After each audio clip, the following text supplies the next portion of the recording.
Good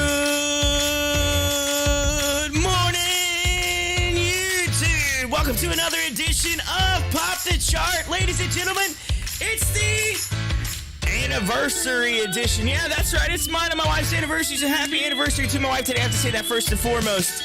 Just before I say, hey, my name's Corey and I'm not a financial advisor, so I cannot tell you what to do with your money. You got to invest in the market at your own risk, ladies and gentlemen, but I will give you the most educated information that I can give you so you can make the most educated decision in the market.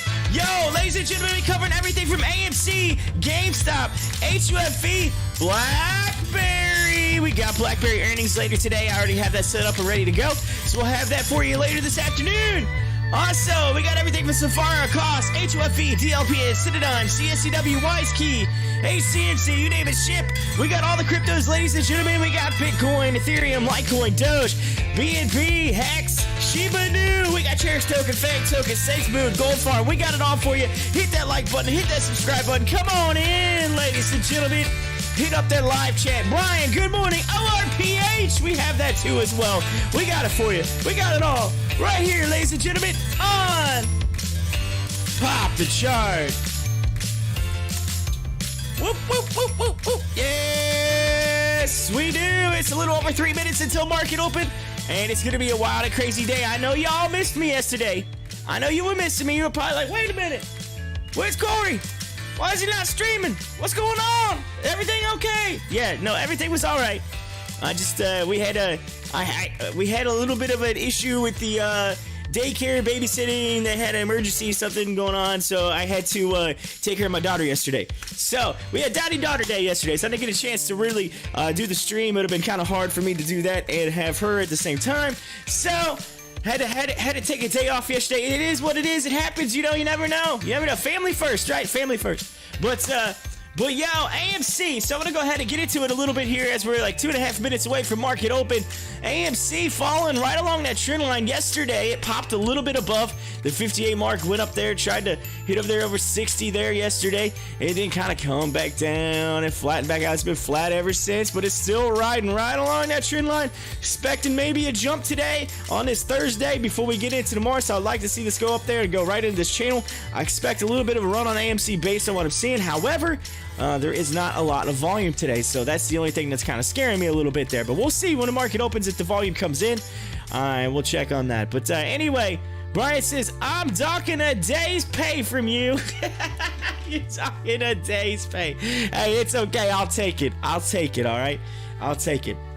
But anyway, that's where we're at. That's what we're doing. That's what we're covering right here on the show. Yo! It's okay, though. Hey, we're all breathing. We're good. Show's ready to go. We're going to have the nice Thursday edition. Today's crazy. Like I said, it's my anniversary today. We got BlackBerry earnings. Remember, BlackBerry set the record on our on my live stream. All right, it set the record.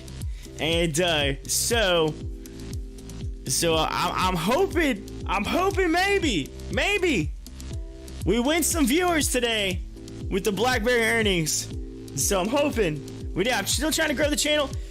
So still working on that. Remember, if you haven't had a chance to hit that like button or hit that subscribe button, make sure you do so. As we're under a minute into market open, I'm going to go to the 1 minute chart now so we can take a look. By the way, BlackBerry, since we were talking about it, $13. Now, remember, last time I did the earnings too, it went down to like, the stock price went down. But it's been a lot. It's, you know, what? Let's see here. $5 more than it was when I had the earnings way back when. So the share price is a little bit up. But we'll continue to watch it going forward as we pull it up and get ready. Ladies and gentlemen, we're under 30 seconds. Yo! I'm ready to get back into the swing of things. I'm ready to rock. I hope you are.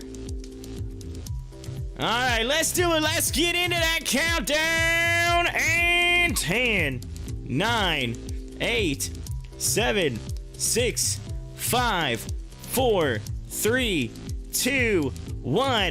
Ding, ding, ding, ding, ding. Ring that opening bell, ladies and gentlemen. We are open on this Thursday, June 24th, 2021. Into the market, and we're ready to go. In case you're wondering, those of you that were wondering when I said anniversary, it's 4 years. This is 4 years. We got married in 2017, so this will be the fourth anniversary. I believe it is the flowers and fruit anniversary. So, as what they say, flowers and fruit. So, I was told that I get off easy this year, despite I really did get off easy because we're going to Chicago. We're going out of town. Leaving tomorrow night. Going up to Chi-Town. I'm hoping the weather holds off. They're saying it's going to rain. There's a big storm coming in, so I'm kind of like, blah, figures. And one time I get a chance to go up there. You know, I went up there when I was a kid, so it's been a while. The one time I get a chance to go up there and expect rain, never fails. That's just how it is. You know, that's just how the cookie crumbles, right? Every time I go to visit somewhere, it rains. I swear, I don't know what it is. But hopefully, you know, something or the weather gods above, Mother Nature, something will do open it up for us for our anniversary. So hopefully the sun will shine sometime this weekend up that way. Anyway, so here we go. So, like I said, AMC been floating around that $57, $58 mark. Volume, we got 2.6 million right off the open. So, not a lot of volume today. This is just seeing that number right there. It makes me go, not what I was expecting. You know what I'm saying? Although CIDM's in the news, CIDM, bam. CIDM partners with music, television, linear cable network, the Country Network to expand reach through aggressive streaming distribution strategy. So boom, I'll read this article here in just a minute on CIDM as we continue to watch and see where the market goes. Now I know y'all was talking about ORPH yesterday. ORPH was moving. I was like, it's going. Oh, we're gonna get our money back. Oh, and then I look on Stocktwits. It says, oh, I'm selling. I'm getting out. Oh, nice day trade, everybody. Wait, I'm sitting there going, and then like 2 seconds later, it went back down. I was like, oh, it had me so excited. I was so ready for it. I was like, we're gonna get our money back, ladies and gentlemen. It's gonna happen. And then, man, a bunch of people sold. A bunch of people got paper-handed. All the day traders got it. I get it. You know, I've day trade. I know what it is. I can't be mad at myself sometimes, but you know, at the same time, I was like, come on, just let it go up a little more. Come on, just a little more. Oh, but it didn't. So it looks like still diamond hands on ORPH. Although, I see it moving up a little bit again this morning. So maybe they're just going to keep day trading this thing. I mean, it is 21%. 14% right now. It's up 854. So, I mean, it's hanging in there, but it's still half of where we need it to be for those of you that got in when I got in. So... But, so yeah, well, AMC turning around now all of a sudden. Maybe get some volume going into it. Maybe we'll see it run up a little bit. I'll keep an eye on CIDM right here, too, as well. Let's see here. Brian says, volume is garbage yesterday. I think people were losing patience with AMC. Oh, well, that may be true. That may be true. All right, so let's see here. So let's see what this is all about by CIDM really quick, since I had this pulled up. CIDM partners with music, television, linear cable network, the Country Network to expand reach through aggressive streaming distribution strategy. The leading independent streaming company, super serving enthusiast fan bases, announced today a partnership with the Country Network, one of country's top music video, linear cable TV networks, to accelerate its growth through an aggressive streaming distribution strategy. The Country Network, which is currently distributed on cable and OTA systems in more than 51 markets and 40 million DMA households, features original series, intimate concerts, and country countdowns from many of today's top artists. The partnership with CIDM will expand the channel's footprint across the exploding streaming ecosystem via the creation of FAST, which is free ad-supported television, AVOD and MVPD offerings for distribution via connected TVs, digital set-top boxes, media streaming devices, as well as the web. The Country Network streaming channel is the latest addition to CIDM's vast roster of enthusiast channels and services, currently live across the broader OTT landscape on distribution partners including the Roku channel, Pluto TV, Samsung, TCL, Vizio, and many more. So keep that in mind. It says country music has one of the most engaged demographics across the medium. I can tell you that for a fact because I used to do country radio, so country music is a huge engaging demographic. Said Eric Opeka, president of CIDM Digital Networks. As cord cutting continues to happen, CIDM is partnering with the Country Network to expand its reach to a very enthusiastic audience. Music has been at the forefront of digital consumption for decades, so it's only natural for the channel to take its next step in the technological evolution of streaming. We're thrilled to be stepping in as this important moment as we help broadcast and cable networks expand into the fastest growing segment of the ad-supported business.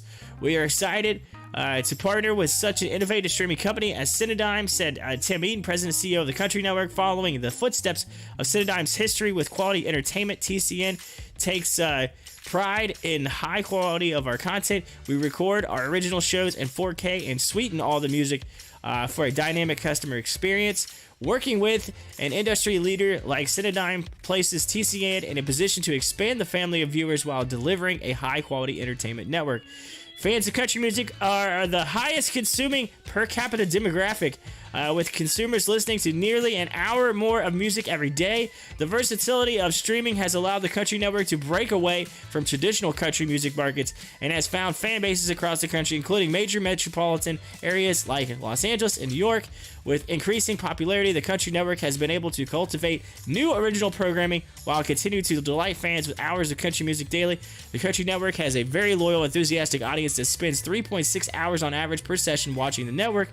The channel provides viewers with an intimate look at today's country superstars, along with up-and-coming acts to watch, as well as devoted blocks of their favorite music videos. In addition, the channel features specials with Hollywood superstars like Kevin Costner and stand-up comedy from the likes of William Lee Martin, with thousands of hours of programming available. Highlights of the channel include Top 20 Countdown, Live at Margaritaville, Sundays Kinda Country, Real Water Cowboy, Kevin Costner and Modern West, Stand Up Dad with William Lee Martin.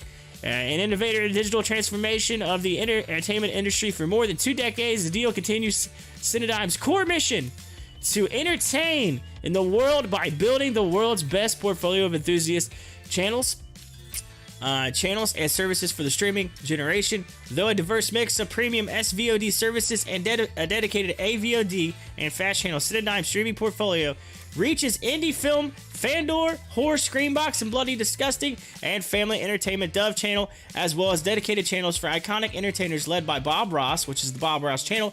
CIDM's ultimate goal is to build destinations that immerse viewers in content they love while staying at the forefront of technology as the streaming industry continues to evolve. So boom! CIDM partnering with the Country Network. TCN, there you go. Partnership. Boom, boom, boom. Wham, bam. Thank you, ma'am. Oh, yeah. High five. Welcome. Good morning. Shake. You can shake a shake or shake while you shake a shake. Yes. Get it? Look at you. Look at you. Welcome back to another Pop the Cherry live stream. Woohoo. Boop, boop, boop, boop. By the way, off topic, y'all, but you might hear some machinery today. You might hear some burning,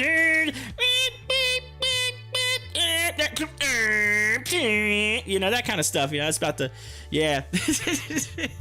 I just did the police academy sound effects right there. But my neighbor is putting in a pool right next door, and so all of the machinery is like coming in, and they're putting in a big pool, and so they've been making noise all morning. Bam, you know, so whatever. So it's funny. It's my neighbor 2 doors down put one in last year around this time. Now the one next door, they put theirs in. Looks like I'm next. Looks like I'm next. So next year, maybe I get a pool. I don't know. We'll see. That depends on how our investments go here. But I don't know. But here's the deal. I think they're all putting above ground pools. I'm not a big above ground pool kind of person. I'm an in ground guy kind of guy. You know what I mean? I know it costs a little bit more, but I feel like they last a lot longer. I don't know. It's just my thing. This is my beliefs. But anyway, so Hi-Fi asked, where were you yesterday? Everything okay? Everything was okay. I just we had like a kind of a last minute cancellation with the sitter yesterday, and unfortunately my parents, they were out of commission, so I had to step and be dad yesterday. I had to take care of the kid yesterday. So, but yeah, so it was like a last minute kind of thing, and we you know, so we didn't have coverage for the kid yesterday. So it was daddy-daughter day yesterday. So it would have been very, very hard for me to do the show with her running around. So I had daddy-daughter day yesterday. I still had my logged in. I had everything pulled up and was showing streaming it to my other television to be able to see, not on YouTube, but just like my account, so that I could keep track of it while I was watching the kids. So I could keep track of it. So I did watch ORPH take off yesterday. I was getting all excited on ORPH. I was like, woo, we're gonna get there. And then I seen a bunch of people at Stocktwits said, all right, nice day trade, I'm out. Next thing you know, all the selling came in. So I was like, paper hands. Of course, ORPH still at 838 right now. Brett says, combine all the pools and make a lazy river. Hey, that would be cool. We just put like a, this little track thing that goes around, and we all just, lazy river that thing. That'd be awesome. Lazy river. Get it. Yes, everything's okay. It was just, like I said, it was a scheduling, last minute. So, it's all good. It happens sometimes. So every once in a while. So, hey, if I ever all of a sudden just, don't show up, I'll try to schedule for the next day or whatever, so whatever. I know you guys are probably like, man, he's usually on, he's usually there. What's going on? Is he okay? Is everything all right? Like, oh no, it's all good. Also, I'm sure, I can't believe none of you noticed yet, but I did change the logo back to the original logo, and there's a reason why I'm doing that. Nothing against old Terminator and his logo and everything that I had on there, but I'm gonna be doing some merch that I'm getting ordered, and I want to keep the logo kind of all similar across all boards. And unfortunately, like the logo that he has, it's hard to be able to put it on things. It's not like high quality or anything. Like I gotta have the high quality, so yeah. So yeah, it's still the same. Nothing's changed. It's just I'll talk about the bottom left hand corner of your screen. So I got that all changed up, but but anyway, it's still the same logo. I just switched around, used his little bubble thing for a little bit, but nothing against him, whatever. But we got that going on, so I just wanted to clear that up, let everybody know, hey, it's the Pop the Chart logo. It's the one that I made. I love it. It's still good. So I'm gonna put it on some t-shirts and mugs and hats and whatever. So yeah, I know I'm not like super grown. I'm talking about I'm gonna get some made for myself to wear. It's gonna be awesome. So you should see me soon. I gotta order them. So, but I'm in the process of doing that.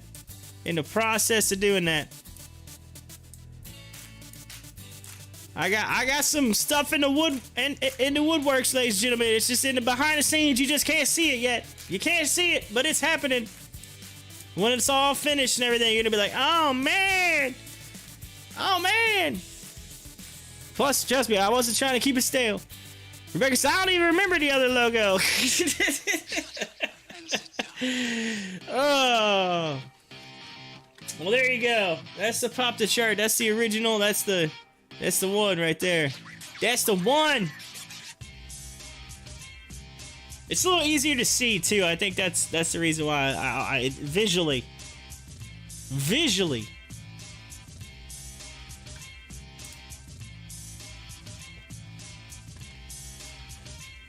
Oh, good morning, Rebecca.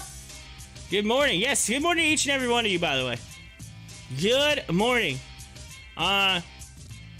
On that note, I just said good morning to you, but I gotta tell you to hang on because I have to go let my dog back in because I'm sure she's probably gonna be like nosying over to the neighbors. So I had to let her out right before the stream started. She was like ready to go. She's like, let me out, I gotta go now. Like, all right, whatever. So I was like, oh, my stream's about to go live. Oh no, so I'll have to just run back there and get her. So I'm gonna go let my dog back in. So y'all just hang in there just for a second. All right, keep an eye on this as we're watching AMC go down, up. Setting up a little, I don't know, little kind of a G-dub here, maybe. Let's see. So don't go anywhere. Rebecca, you're more than welcome to host the show for a second. You got it. You got the brains until I get back. Shut up and sit down.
All right, I'm curious to see what what Rebecca said now that she took over the show for a second.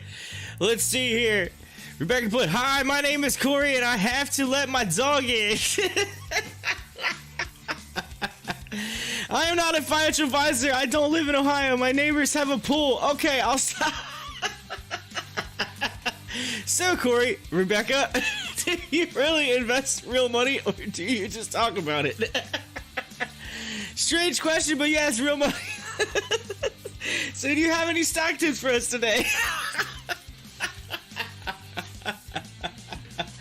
Oh, that's funny.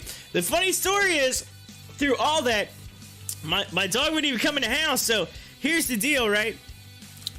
The people working on a pool just happen to be right there next to the fence. And I can't get my dog to come in. I'm like, come in. She's just sitting there watching them work. Just chilling. I walked out trying to get her to come in. The two cool guys just waved, said, the dog's okay, no problem with it. I was like, all right, whatever. I was like, whatever. Rebecca said, buy AMC. That's my stock tip. Buy AMC. Get it. Look at the George W on BlackBerry right now, by the way. But so we've been training my dog too, because she's a German Shepherd. We've been training her with a bark, like the bark collar, because she's been doing a lot of barking. And so we don't want to train her not to bark, but we just want to train her not to bark at like the neighbor dogs, because that's what she's been doing lately, like the neighbors, and they're outside.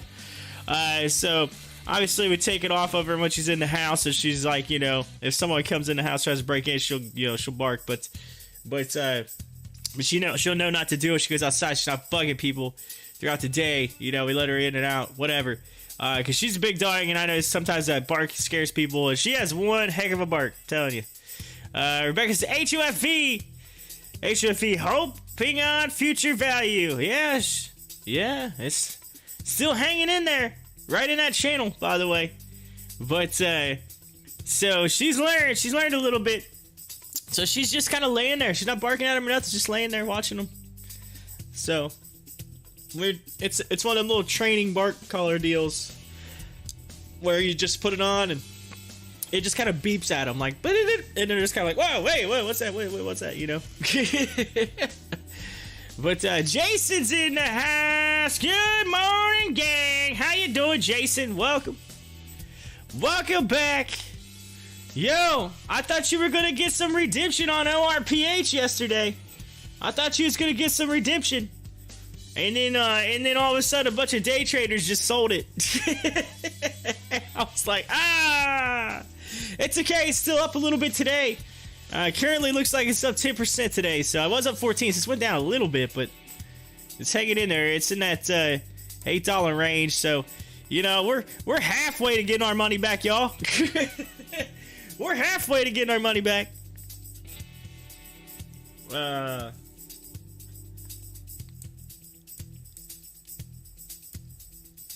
Anyway, Jason says, yes, it's up this morning again. Yeah, but still not as up as what it was. I mean, that thing almost touched $10 yesterday. It's saying $8.25 right now. Jason's like, I'm trying to be optimistic here. Help me out. Did you like? So I don't know if any of you. Again, I posted out here that on yesterday in the live chat for anybody that would have came in. I said on there. I said, hey, look, I'm out for the day. I'll be back tomorrow. It said, check Twitter. I'll be posting on there, whatever. And so I also posted on Stocktwits too. But I said I posted on Stocktwits yesterday, and since ORPH was running, Jason can attest because I actually sent it to him because I thought it was kind of funny. So, I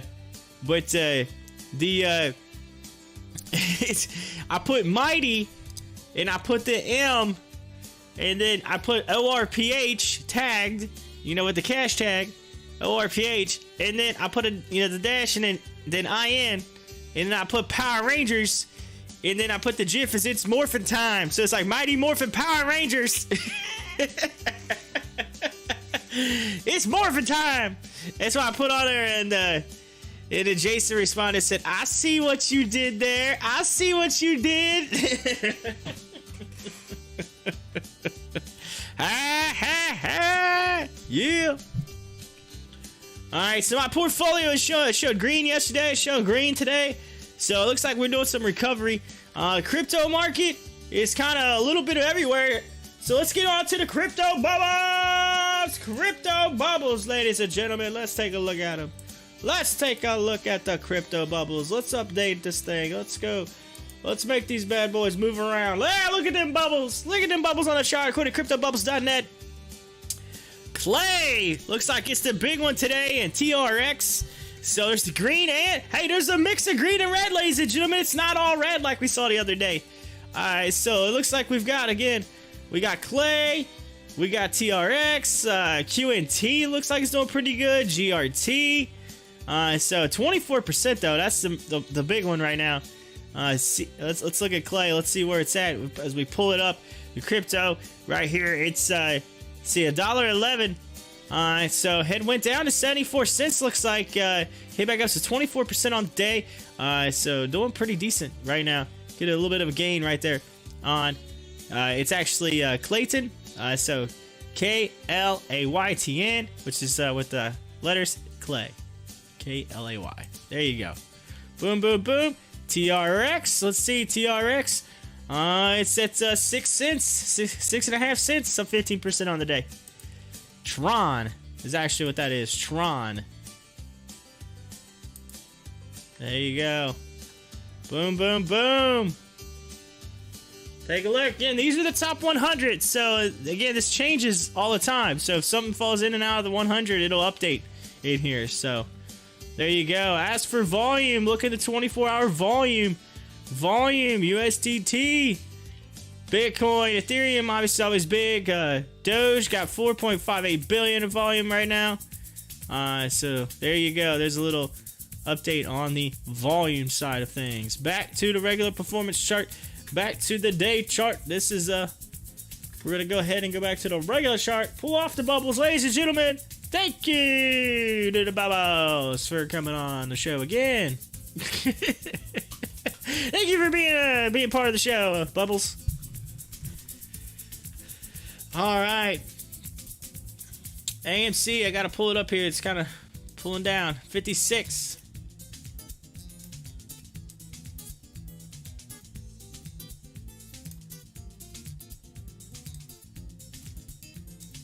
BlackBerry, move it up again. This is anticipation probably of the earnings for BlackBerry. Earnings we'll have later today. So we will have that for you. 4:10, I'm gonna go live. The actual earnings call is at 5:30. So we'll have a little bit of a, kind of a, a little bit of a pre-run all the way up until the show. And so again, we set the record the last time BlackBerry we did the earnings. Last time we set the record was like 300 people. 300 people. So I would love to see that again. That'd be huge. I'll be posting that out throughout today, letting people know, hey, don't forget BlackBerry earnings. Come on in, enjoy it. I'll have that content for you. We'll talk about it. We'll continue on with BlackBerry, see how it goes. Considering the market, so there was BlackBerry had like the kind of a fall from grace, kind of as the earnings ended last time. It kind of went down, but maybe it'll be the opposite this time. I don't know. Maybe we'll see BlackBerry go on a run or something. Be kind of cool. Anyway, let's see here. Hi-Fi says crypto is going all crapto. Jay says I'm watching TRCH. Shorts are being forced to cover because of a merger. Torchlight's been all over the news lately. It has been. Let's take a look at it. TRCH, Torchlight. Look at it on the 1 hour chart. So we had a run up all the way up to like 10 something in there. It did. It came back down. Went down to, what is that, like $4, something like that, and now it's at $5.42. 483 was the low today. It closed at 492, so it went down, then it came back up. And a high of 564. So it looks like you've got that, 50 15 kind of trying to curve back up over that 200. So maybe there is a run in the near future for that coming up. Looks like it's setting up for it. It's got the open on it. Look at this. It's setting up for it on Torchlight.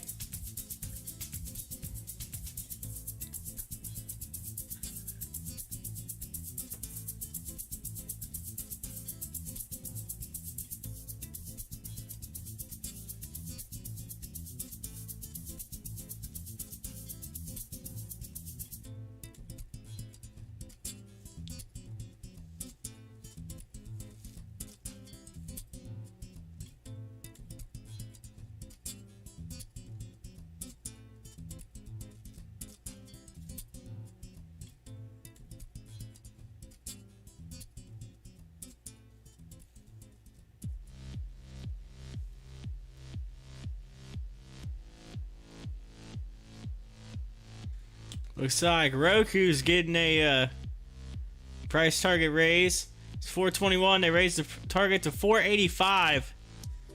It says Macri maintains outperform on Roku.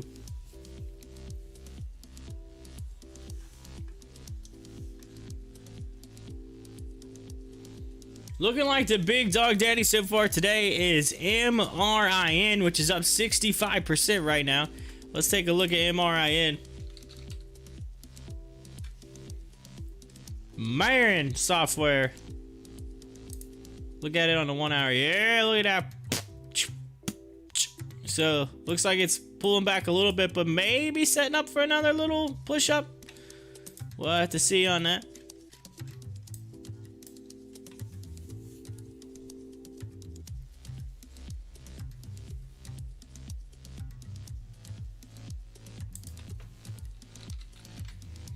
Let's take a look at Orphazyme. ORPH.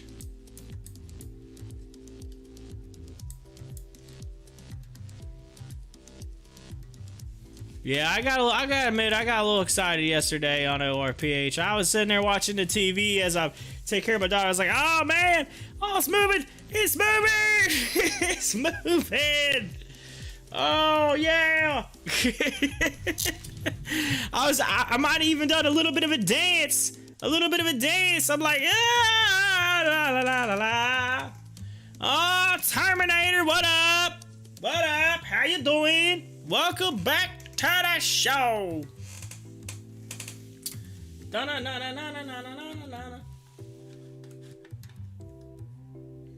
Yeah, welcome back. Boom. Alright, Terminator, hey, no, I gotta let you know I had to change the logo, by the way, down at the bottom there. I'm trying to go, I got some stuff I had to order with the, with my logo that I got coming in. I'm gonna be ordering, but so, I had, like t-shirts and stuff, so, and, unfortunately I can't use the logo that you have, because I can't get the full res version, so I can't use that for, like, merch and stuff. So I'm trying to keep everything all, you know, straight line, streamlined, so that it all matches up. Alright, so I had to change it. It's all good. You're still in the Discord though. I still got you on that Discord. It's all good. But I had to change it. So going back to the original, since I got full high res on it. I was trying to play with it. It wasn't working too well with the resolution for some reason. Just not like super high resolution. Like the one that I have here, it's like crazy high resolution.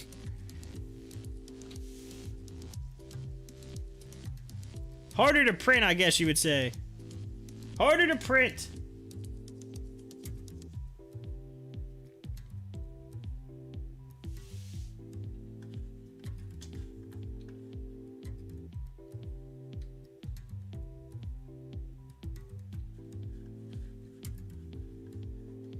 Alrighty, let's see here. Let's see here. What we got going on, y'all? Alright, so Jason's watching Torch. Rebecca hosted the show for a little bit this morning. And she's saying AMC. Alright. And HOFV. And then Terminator came in and just said, "She." I guess that's what you're saying. I don't know what that is, but I'm gonna go with it. And then yeah. Brian was like, AMC. So we got everybody's doing something a little different right now. Nah, I feel like everybody's watching AMC. It's AMC, right? I don't know, the volume's at 23 mil. We're already like we're getting close to being an hour in. We have like no volume right now. It's where's the volume? Somebody pump up the volume here. What is this?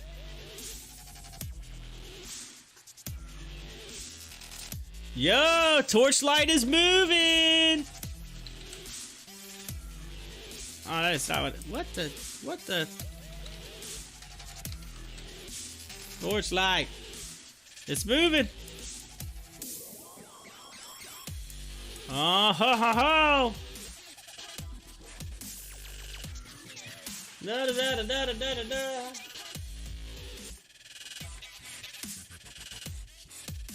Yeah, Terminator, I won't be able to, I can't really do that right now. I got too much stuff open on my computer. I've been having to like try to close stuff out.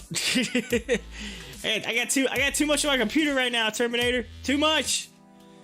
Like I also got the BlackBerry stuff all pulled up and ready to go because I got earnings call later today. So, boom, boom, boom.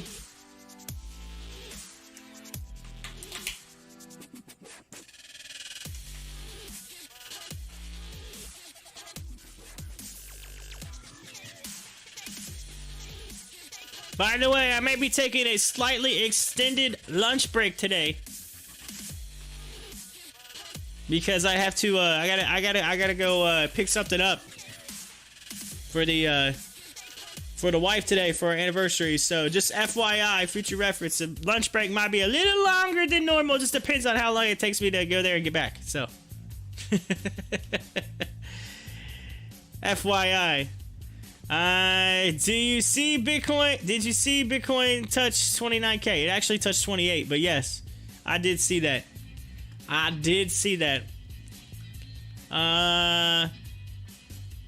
Which is funny because if you go, I charted this thing.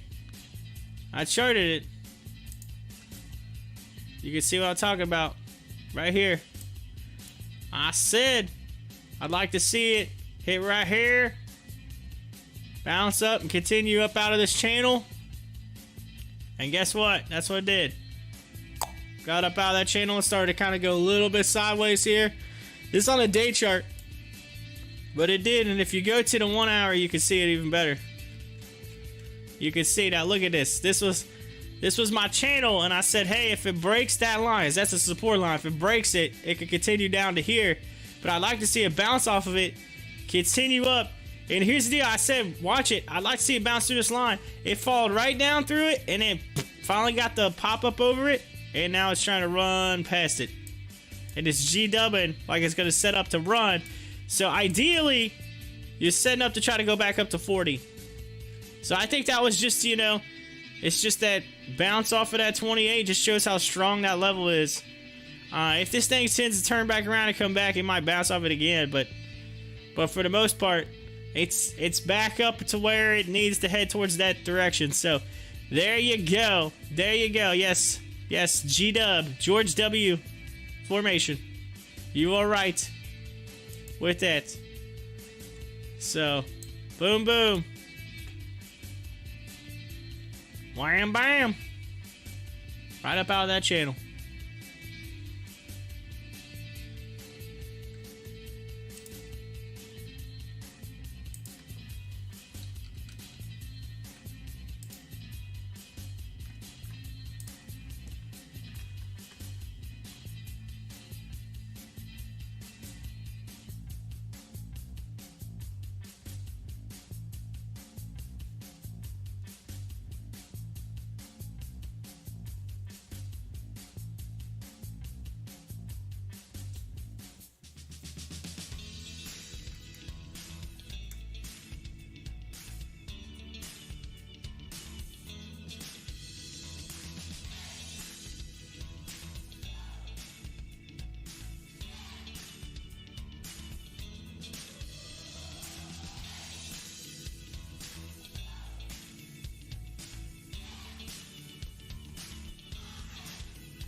Oh, nice. Hey, I found something I could do.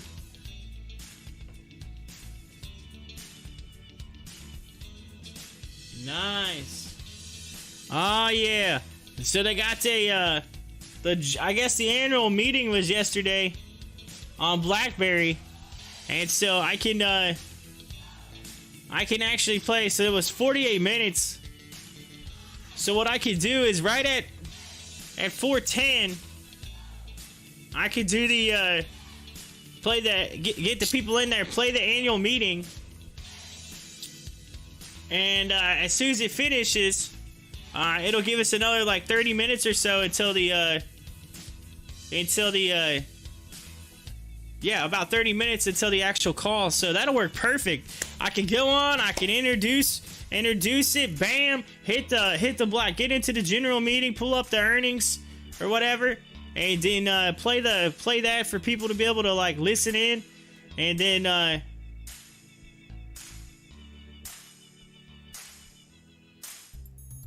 yeah, I could play that for everybody. Boom. And then since that was literally it's yesterday, they did that yesterday with the annual meeting, so I play that, and then bam, we'll go into the nice. Oh, I can't beat that at all. That's perfect. That's extra content that I didn't realize that they had. I just happened to notice it, that they played yesterday. It don't seem like a lot of people really saw it, so there we go.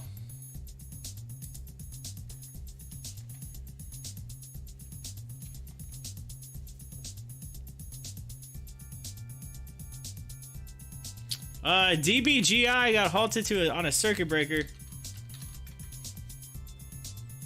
DBGI.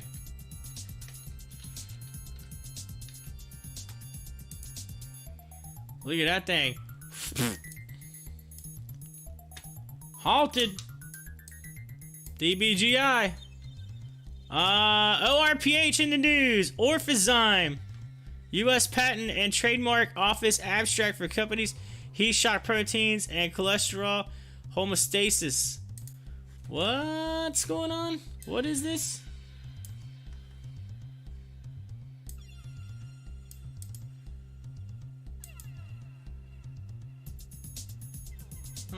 That didn't work out. I don't know. ORPH.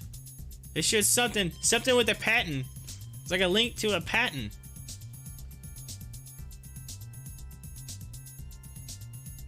Link to a patent.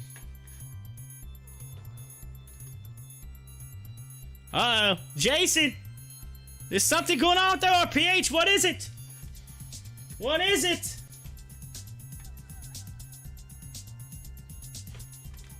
What we got here?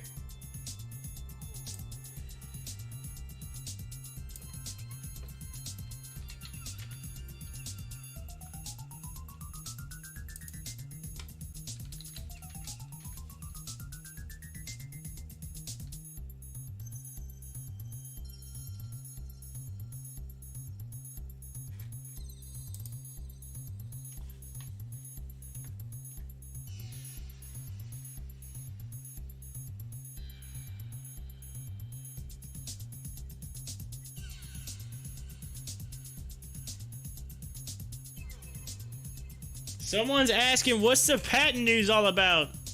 What's the patent news?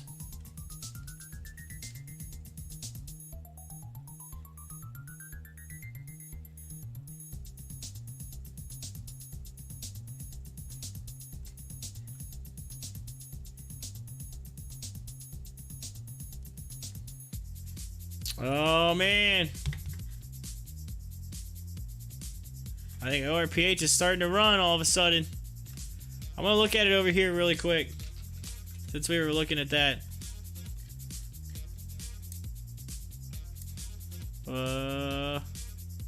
We got some patent news on it. People are already blowing up Stocktwits about it.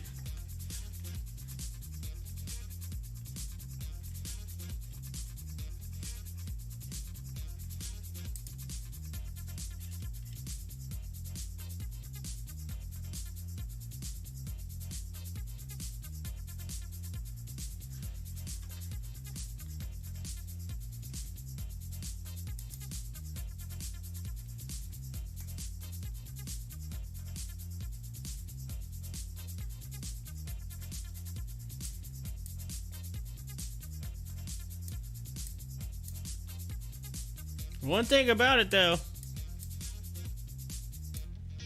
ORPH is moving up.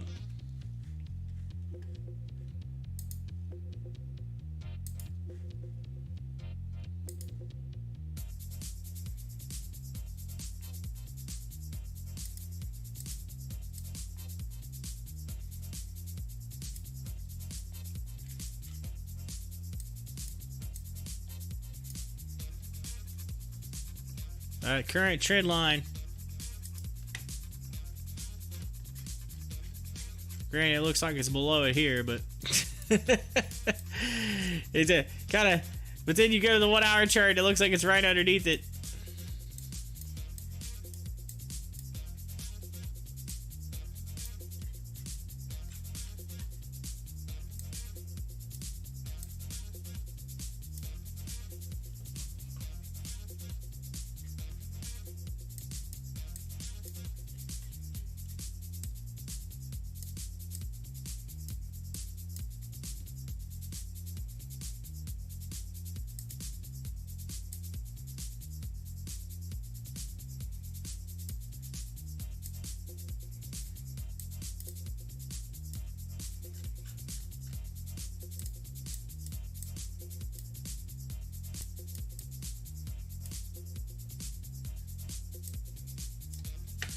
That's not going to be exactly perfect, but that's because it's hard to do this on this little bitty thing. But some with patent, some with a patent. Look, DVGI, chip, heading back down. Got halted, now it's heading back down.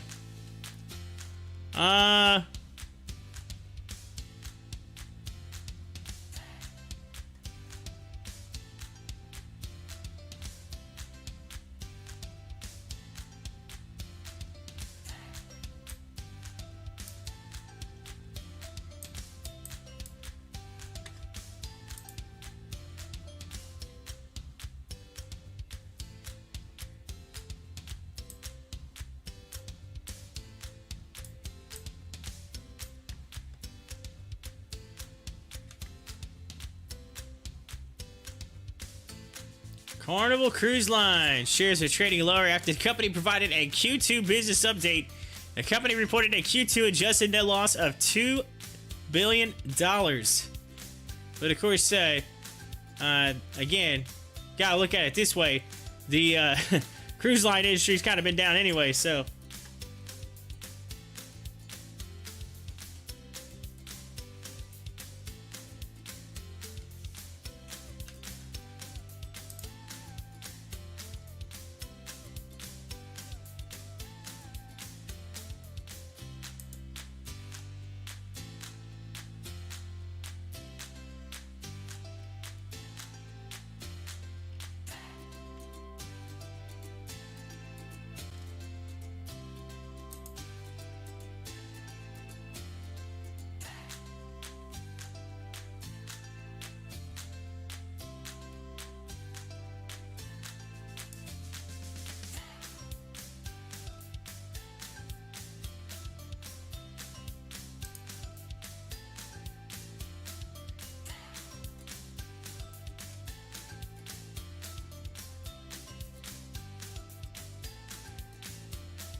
Alright, let's bring it over here.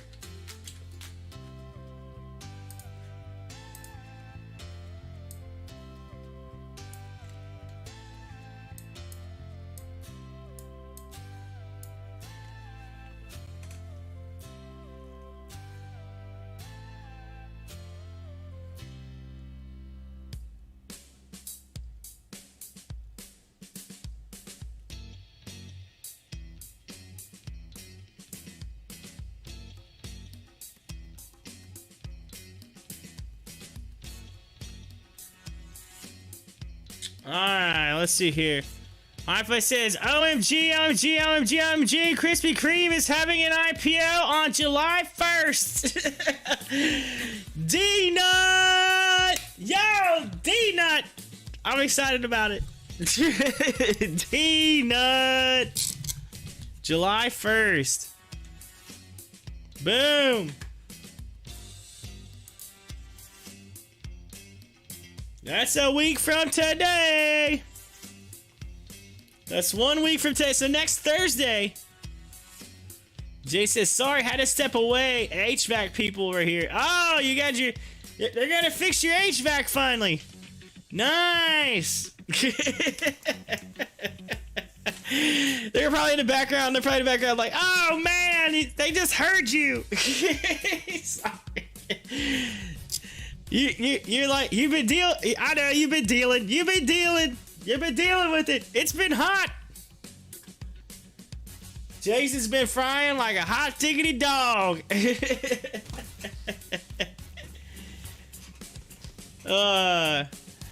Jason, I think I just creamed myself. Oh.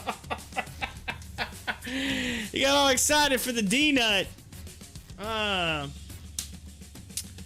analyzing AMC Entertainment's unusual options activity. Let's look at the options activity right now on AMC.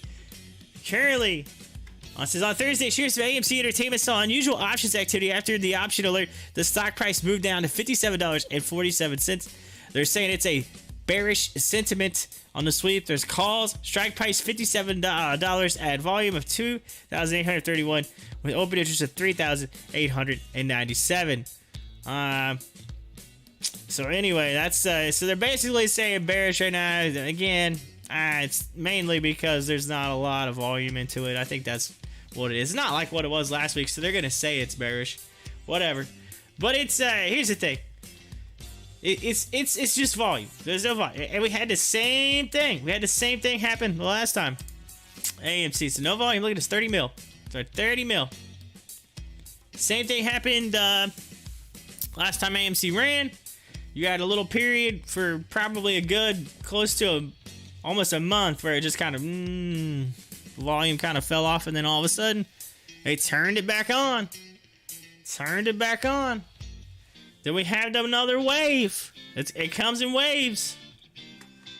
Anyway, Hi-Fi says, OMG. OMG. That's funny. Yeah, we gotta get us some D-Nut.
All right, I want to look at ORPH really quick because I want to see what their everybody's freaking out about this patent is, but nobody it does. I'm not seeing a big change in the price, so I'm not sure what does. And the problem is the link doesn't actually work. You click the link, it's not working, so I don't know what's going on with that. So I might just go to the website, but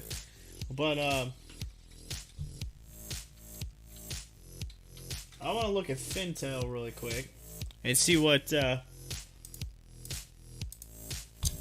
ORPH.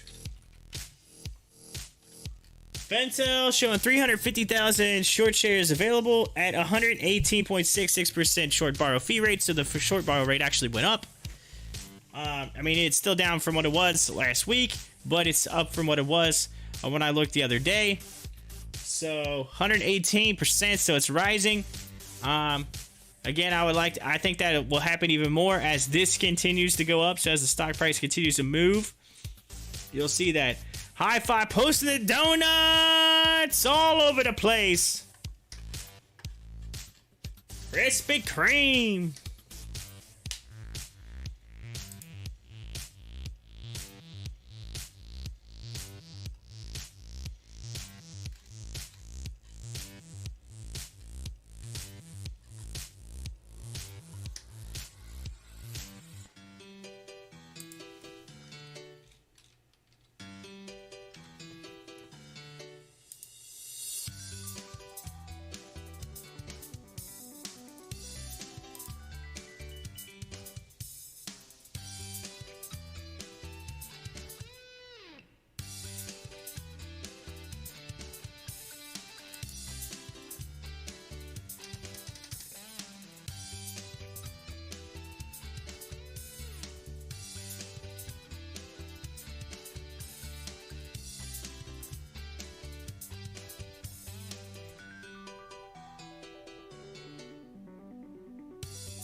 All right, sounds like some big machinery's rolling in right now next door, right here. I don't know if y'all heard that, but yeah, the pull is going in.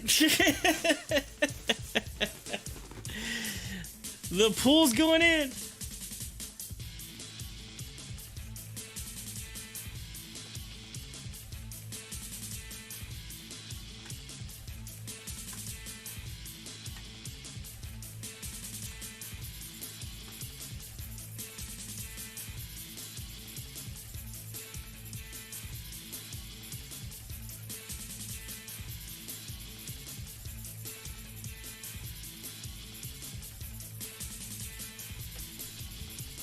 Man, container ships are making some money. Listen to this. More container ships score astronomical $100,000 a day rates. Man, that's huge for shipping containers. That's massive. 100K a day. That's some big money. Big money.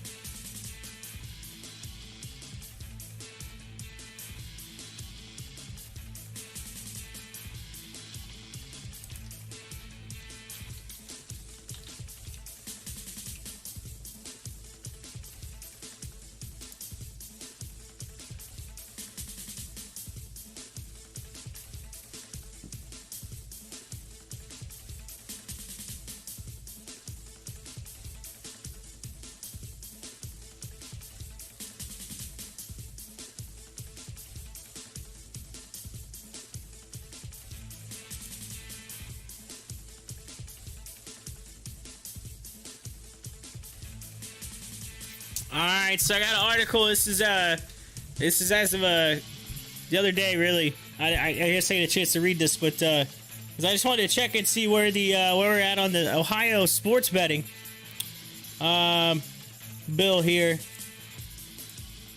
So let's take a look at the Ohio sports betting bill. This is an article from Action Network, which Action Network is a fantasy football company, by the way. They're DFS. They do a lot of sports betting and things like that, and odds and whatever. So Action Network is a big one in the DFS world. But this from Ryan Butler. Says Ohio lawmakers advanced a sports betting bill last week after months of negotiations. Building sponsors hopes the bill can pass the full legalization by month's end. The bill, which was amended earlier this month to permit up to 25 online and 33 retail licenses, passed the Senate with only one minor opposition last week. The House must pass an identical version of the bill before it can pass into law. Alrighty, so we're waiting on the House. It says the latest version of the bill is designed to prioritize licenses to Ohio's professional sports teams and organizations, which lobbied heavily for these changes during more than a dozen hearings earlier this year. However, this amended sports league-friendly legislation could shut out some of the state's casinos from retail sportsbooks, creating another possible conflict in what has already been a lengthy and complex legislative process. It says the Ohio sports betting bill's latest details: as many as 25 separate operators could apply for online licenses under the current bill, 5 more than the earlier version's limits. Each licensee could then contract with 2 separate online operators apiece, meaning there could be as many as 50 online skins, one of the highest caps in the country. The largest bill gives preference to 10 professional sports organizations with Ohio franchises or events. The bill specifically includes the NFL, Cincinnati Bengals, and Cleveland Browns, the NBA, which includes the Cleveland Cavaliers, Major League Baseball, which includes Cleveland Indians and Cincinnati Reds, which, by the way, I'm wearing my red shirt today. Check that out. Yeah, but anyway, NHL, which is the Columbus Blue Jackets, and MLS, which is the Columbus Crew and FC Cincinnati. As for PGA, also PGA Tour and NASCAR are included in that as well. And it says the major professional sports leagues and teams have mired deals with top sports books, and it would appear national operators such as DraftKings, FanDuel, and PointsBet, Bally's, and others would also seek market entry, either through a franchise or other entity. Oh, that's a key right there. Either other entity. So there you go. DraftKings, FanDuel, PointsBet, Bally's, and others. So there you go. There's the and others. They threw the and others in there. But keep that in mind. It says, but it's either through a franchise or other entity. That other entity could be HOFV. Just saying. That bill could allow for other sports leagues to apply for an online license, including the WTA, which is hosting an event in Cleveland this year and lobbied for inclusion in the bill. Other non-sports related entities with physical presence in the state can also apply. Senator Nathan Manning, a bill sponsor, said during a bill hearing that even Ford Motor Company would technically be eligible. So check that out. Ford Motor Company. Assuming all 10 franchises take a license, that leaves 15 openings for all other business interests, including the state's 11 casinos and hybrid racetrack racinos, all of which would likely apply for licensure. BetMGM, Barstool Sportsbook, Caesars, and Twin Spires all have partnerships with an Ohio gaming facility and would likely enter the market. It says retail sportsbook allocation. The amended bill expanded the retail license pool from 2033, but could keep out some of the casinos. Counties with 100,000 to 500,000 residents could have 1 sports book. 500,000 to 1 million could have 2, and counties with more than 1 million could have 3. In Cuyahoga County, which includes Cleveland, the Cavaliers, Indians, and Browns would theoretically have priority to the only 3 retail licenses. That in turn would block out the county's 2 casinos from retail books. No other state alters retail sportsbook eligibility based on the county population, and no state with legal retail sports betting has passed a law that precluded a regulated commercial brick and mortar casino from licensing eligibility. In another addition to the latest version of the bill approved by the Senate, certain bars, restaurants, and other liquor permit holders would be eligible for one of 20 kiosk licenses. The licensed business could open up 2 betting kiosks apiece that would have $200 betting limits and eligible bet type restrictions. As for next steps, the bill sponsors have pushed for final passage out of the General Assembly by June 30th. All right. The bill still needs to pass through the full House. The Senate would then have to vote again on any House changes. Lawmakers have had to work with competing would-be stakeholders by balancing access against market saturation. After months of negotiations, House adjustments seem possible, particularly around the retail sports betting clauses. Though possible political pitfalls remain, the bill's sponsors believe this latest version could help appease both their colleagues and state business interests. Spearheaded by Republicans in the GLP-controlled legislature, the concept of legal sports wagering has bipartisan support as well as backing from Governor Mike DeWine. It says, I am proud of what we have accomplished in this comprehensive gaming bill for Ohio. Manning said in a statement last week, it is fair, it creates opportunity for economic development, and it's a win for the taxpayers and our economy. Boom, boom, boom, boom! Yo, Hi-Fi said FOMO Co for the win. HOFV for the win. Yo, check this out. It sounds like we may have something. Keep in mind, you have literally until next Wednesday. So next Wednesday is the last day of the month. They're saying by then. So, ideally, I mean, I get it. They can work on Saturday and Sunday. Ideally, you got today, you got tomorrow, you got Monday, you got Tuesday, and you got Wednesday. So, you technically got 5 regular business days. Because, you know, some of them people are going to be taking some weekend, taking off on the weekend, you know. Like, oh, it's a weekend. We'll worry about that. Oh, man, I won't worry about it. It's a weekend. So, how cool would it be to see something, today, tomorrow, Monday would be nice. I'd love to see it. Sports betting coming. HOFV, I'm waiting for the moon. I'm waiting for it. I'm waiting for the moon.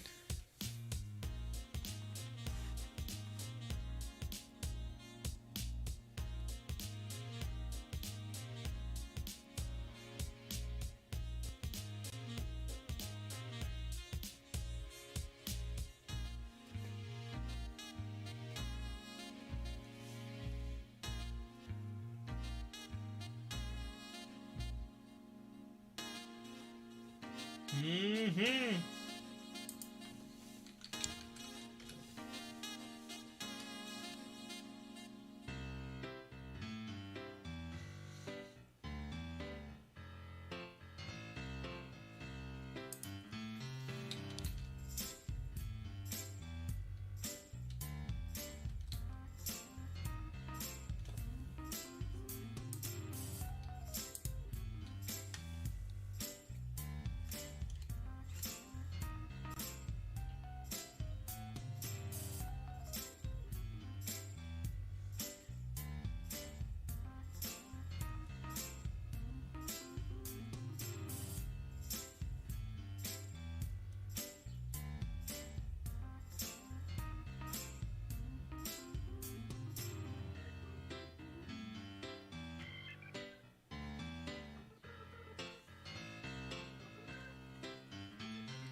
Someone posted on the Reddit, like in the HOFV Reddit page. They posted that they were following a car and it said HOFL Hall of Fame League, Hall of Fantasy League.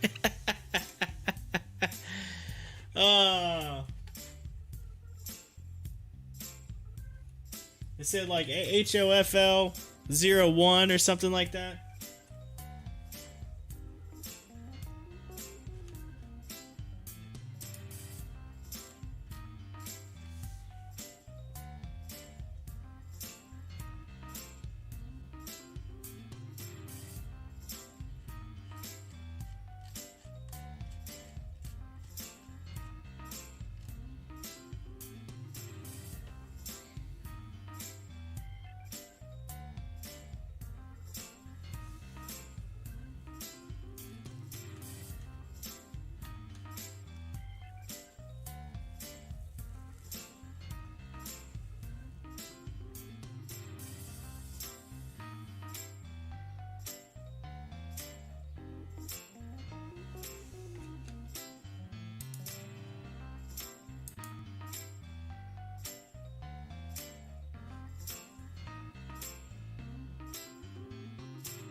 Fang Tokens just posted this out. They said, in the past 24 hours, one SAFEMOON holder has sold over 740 billion SAFEMOON and bought over 187 trillion FEG.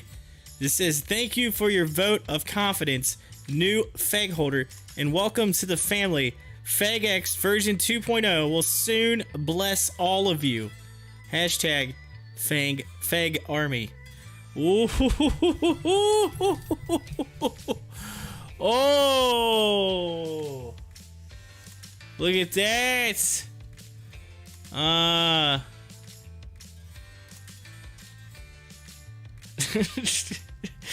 Terrence and check Shiba for real. I will explode it. Soon Big Pop. And then Hi-Fi says explodes. Love that word. Explode it. You will explode it. That sounds like expose and explode. And combined them and they had a baby, it would be explodes. I will explode it. I'll explode it.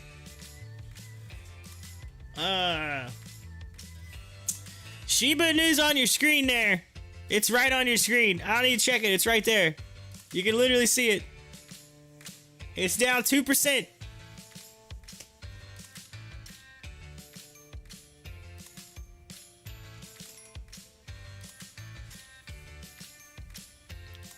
Brian says, what do you buy FEG on again? Okay.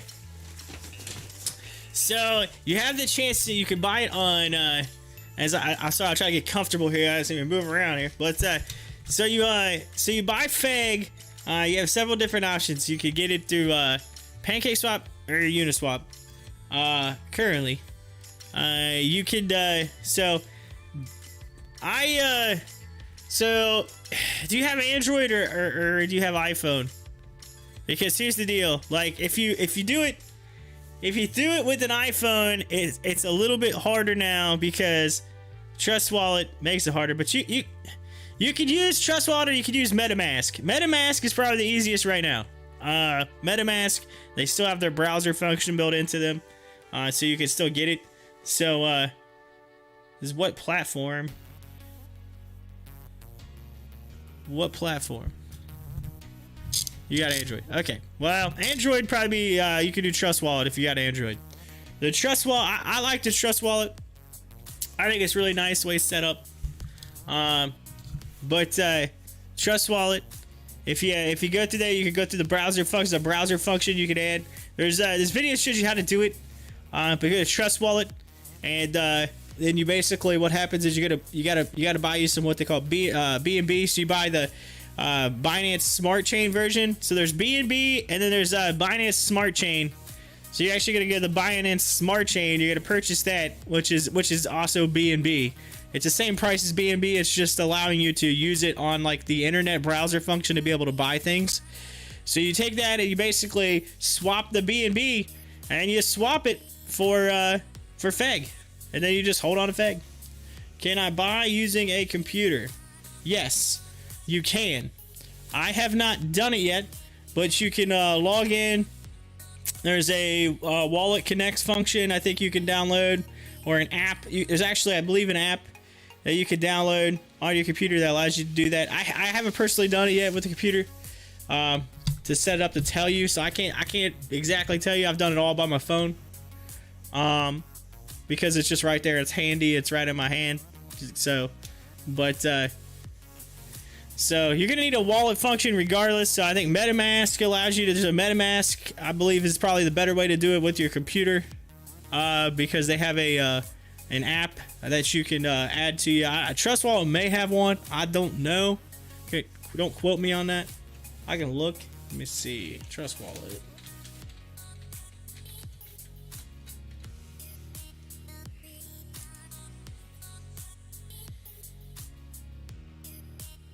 They have it on the Mac App Store, Google Play, Android, on the App Store, iPhone App Store.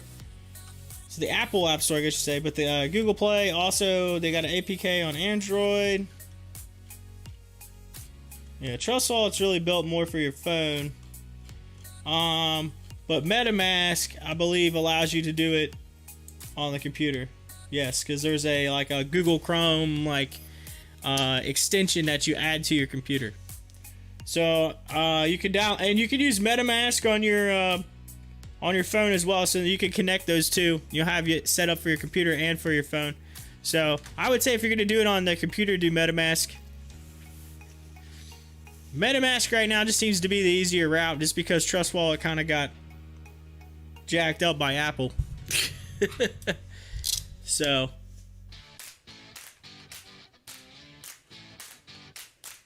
Apple kind of jumped on them for having that browser function connected to their app, and so they made them forced them to get rid of it, which is crazy because you can go to MetaMask and they also have a browser function, which I don't understand. Did they just not find MetaMask? I don't know what the difference is. I just don't know. But they're doing the same thing on both, so I don't know. But anyway, no problem, Brian. I know it's a little confusing at first. It's a little confusing, but you'll get it. There's plenty of videos on YouTube. It shows you how to do it. Trust me, it's not as difficult as it sounds. More or less, you're gonna buy the Binance Smart Chain version. Make sure that you're on the Binance Smart Chain, and you'll go to PancakeSwap and you just swap it out. The best way to do it when you go up the browser function is just go to the FEG website, and there's a little link that says buy on PancakeSwap, and you click on there, and that little link will take you right to it. But you'll do that inside of the MetaMask app. So, or if you do it on your computer, you do it with Google Chrome or whatever with the MetaMask extension, and then it'll be already built into your browser. And then when you go in to FEG and you click on PancakeSwap, it'll automatically connect your wallet. It's basically a secure connection.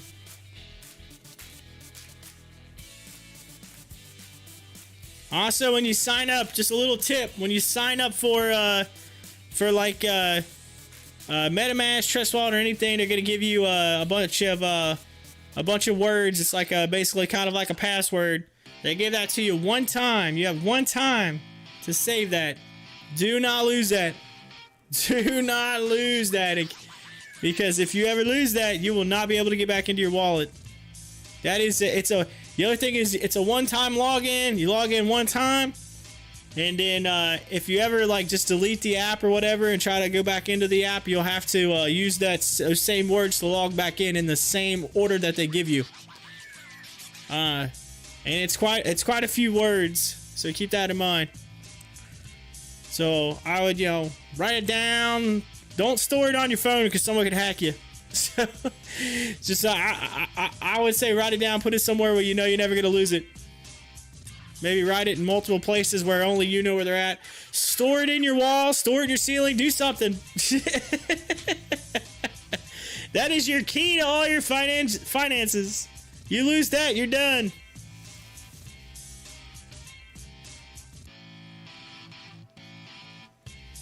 Southwest Airlines CEO Gary Kelly to step down as CEO in 2022. Oh, man. I'm actually flying Southwest this weekend.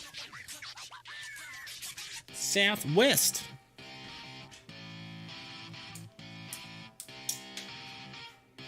I like Southwest. I've flown several times to Southwest. They are nice.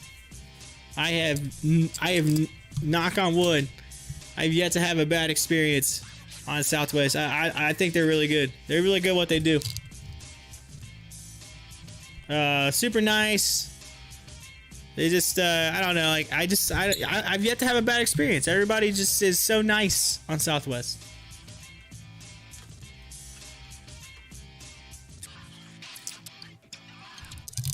Actually, it's kind of funny because this is my anniversary, but so which makes it even better. So check this out. When I was flying back from my honeymoon or whatever, I was flying back, and we got on a plane, on a Southwest plane in Cancun, and we're getting ready to fly back, and there was turns out, you gotta remember, this is the week after that we got married, so this is technically be like next week, I guess you'd say. So we're flying back. I get on the plane, and there's a stewardess on the plane. The stewardess opens up a bin, and there's like a gift in it. There's a gift in it, and so she's like, "Oh, wait a minute," and all of a sudden, she's like, "What's this?" And she looks at it. She's like, "Wait a minute." She says, "My name on it." Because the whole plane was cleaned out except for this one bin, and it had a gift in it. And she opened it up, and it happened to be like kind of back just behind where we were sitting at. So it was like right here, so we could see the whole thing. And so like, and she's like, "Oh, wow." She starts smiling real big, and she goes, "This is from my husband." And it's like, from your husband? She's like, "Yeah." She's like, "Today's our anniversary." I was like, "Oh wow." So we just got married, so we're like talking to her about it. She's like, "Yeah." She's like, "This is my husband." And I said, "Well, how?" I said, "Did he sneak? What'd he do? Did he sneak it to somebody or something and have gifts?" She's like, "No, he goes, he works." She goes, "He works with at this. We both work at the airline together. We both work at Southwest Airlines. We're both flight attendants." And I was like, "What? Wow." I was like, how's that work? I was like, "You guys ever see each other?" like all over. He's like, "Yeah." They're like, so I guess somehow he ended up on her flight the same day earlier on the same plane. And so he saw, I guess they have the list of who's going to be in that plane. And I guess he saw the list and noticed she was going to be there later in the day. And then told the next flight crew to leave it in there. And because I guess if he flew somewhere, he was on that plane, that actual plane, knowing that she was going to get on it later in Cancun. And so this gift flew around the country and then went there. And, I mean, because the plane flew all around, and then it went there, and she literally opened it, and she was the one that found it. And she went back and noticed that he was on the list of being on the flight crew earlier in the day on that same plane. and he sent her the anniversary gift. I thought that was like the coolest thing. I was like, wow. I was like, so neat.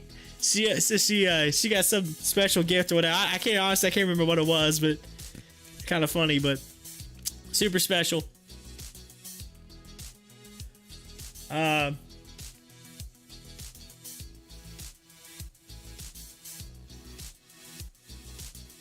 But yeah, super cool.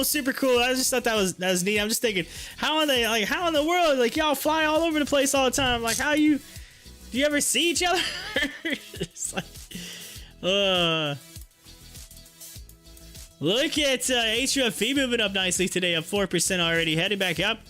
It's at 467 right now. Remember that 471 mark's been kind of a high lately. If we look at that on the 1 hour, you'll see that it's hung in there, and it's tried to test it a few times, but now it's really setting up. Come on, let's go. HOFV, let's see ya.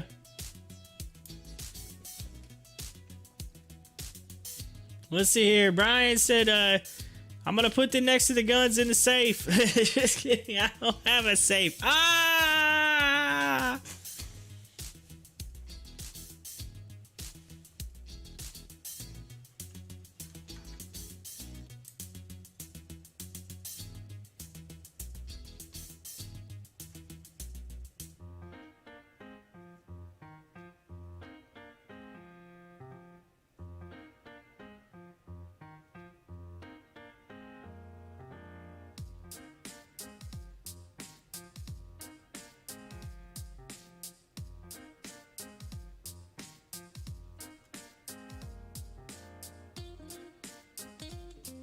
All right, so this is a good little tip, by the way. This was posted on posted an hour ago on the HOFV investors Reddit page. It says, "Good morning, happy Thursday. I messaged Eric regarding HOFL and Ohio Gaming. This was his response. Good morning. You are correct. The Hall of Fantasy League does not need the Ohio sports betting legislation to launch this season.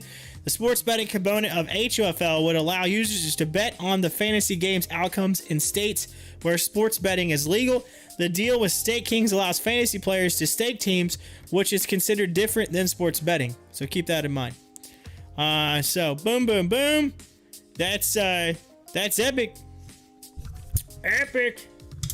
So keep that in mind. I mean, that's just basically saying, hey, look, it's a fantasy league, so it's different. You know, fantasy sports are not considered sports betting. So, but if you,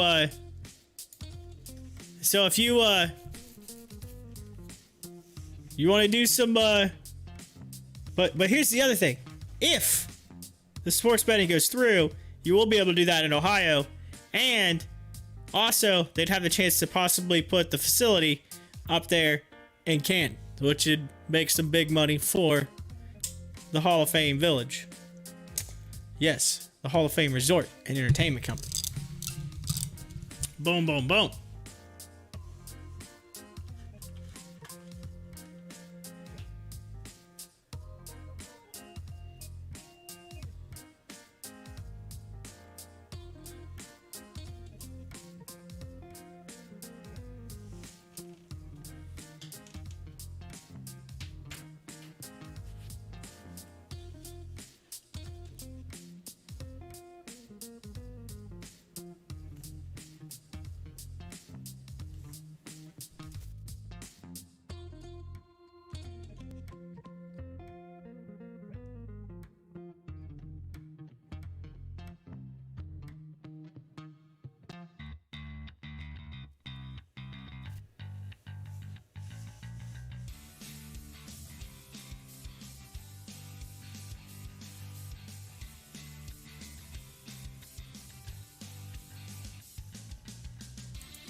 right, ladies and gentlemen, it's 10 after 11 right now.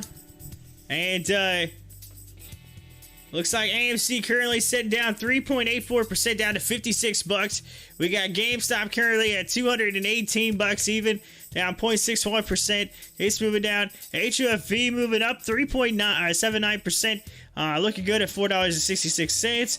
ORPH had some patent news. It was up like 14% earlier. They went down to 10%, now down to 8%, which so like it's still up, but it's down from what it was a little bit earlier today. Taking a look at there, the rest of the market looking kind of reddish, except for a few. Wisky's got a little bit of green. HCMC, PLTR, Rockets, Viacom, and Ship all having updates so far today. The crypto market, let's take another look at the crypto market overall.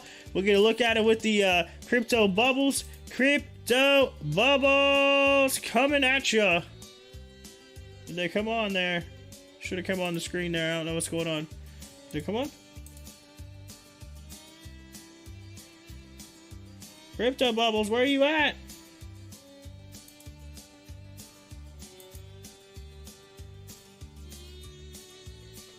Did it turn off? I don't know. Let's see. Maybe it turned off.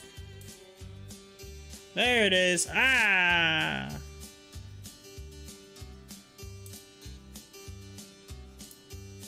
Here we go. Crypto bubbles.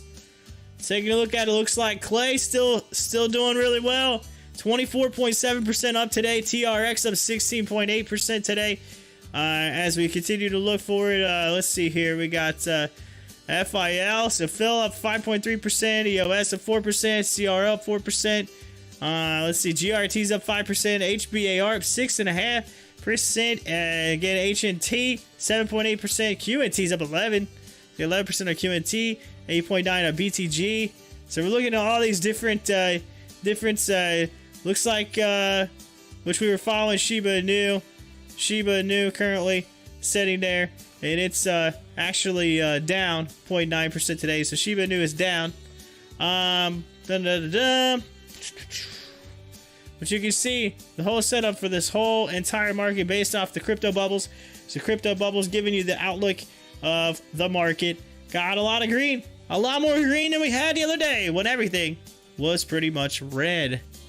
That is your top 100 cryptos. So better than what it was. All right. That was your crypto report.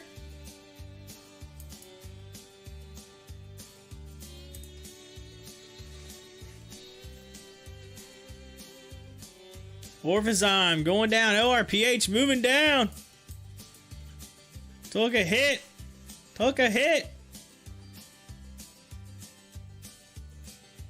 XL Fleet getting news. XL Fleet partners with Rubicon for fleet, electrification in waste and recycling industry. So there you go. Good news there for them. AMC also moving down all of a sudden. We're seeing a dip. GameStop heading the same way. Looks like we're the market's starting to kind of fall a little bit all of a sudden.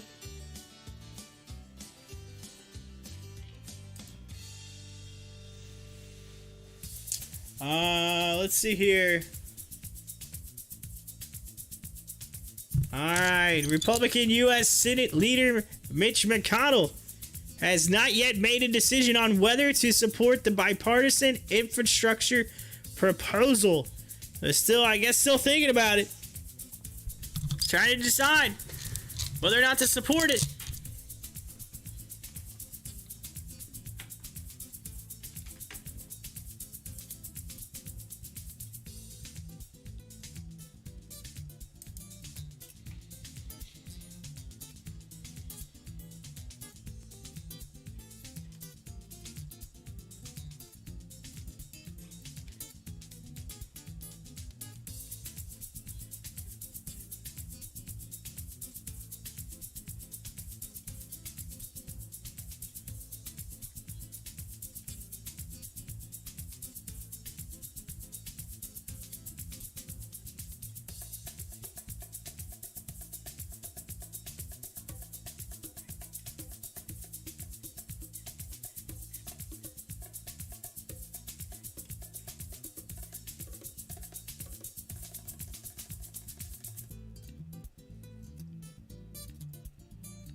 Alrighty, so the other day I did an interview, by the way.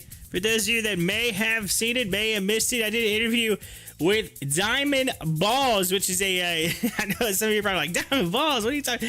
So, yeah, with the, it's a new crypto token, by the way, that I covered the other day. I actually just happened to be tweeting out, and I did a poll, and then sure enough, they came back to respond to the poll, and then I ended up getting an interview. And so, yesterday, the Diamond Balls actually launched. It launched and it went out yesterday. It came out right at that 4 zeros and a 9. So it had 4 zeros and a 9. So I see it like basically when it's called 974. So it came out at 974. So it opened up right there, and then had a little run up, little pullback, and it came down to a low of right about 919, 911, right in there, 915, somewhere around in that area. I can't get it exact here, but close. So 915, I'll just say 915 because that's pretty similar. So 915, and then it just ran. It ran all the way up yesterday to what looks to be, let's see here.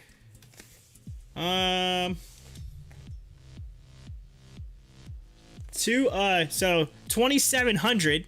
So there you go, 2,700. And then today ran all the way up to 31, over 3,100. It's like 3,151, and now has come back to like 2,670. So you could have easily made some big money yesterday on Diamond Balls if you'd have bought in yesterday morning when it was around the 900 mark right there. And then the 900, now it's all the way up to pushing close to 3,000. So Diamond Balls took off. Now granted, the first 3 days there is on the first 3 days there's a like a giant tax. So it decreases. So it's like a huge tax the first 3 days to try to get some people to hold. So you got yesterday, you got today. You got tomorrow, and then basically Saturday. So Saturday's gonna open up, and then that giant tax won't be available on selling. So you might see some gaining come out of the first 3 days here, and then I don't know. I anticipate a sell-off on Saturday. I anticipate it. Nothing against Diamond Balls. I just feel like that's what people are gonna do. They realize, okay, I guess I'm eligible to sell now. I've made a profit since then, so I'm gonna take my profits, and then so I anticipate a little bit of a fall. And it's on Saturday, so we'll see. Unless all of a sudden it just keeps running, I don't know. You never know. You just don't know. But that would be my only anticipation, just for the simple fact of the people that made money from the day one and then wrote it up and then collected. So, but anyway, Diamond Balls, y'all.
I just had to shoot a big tweet over there to Diamond Balls Token.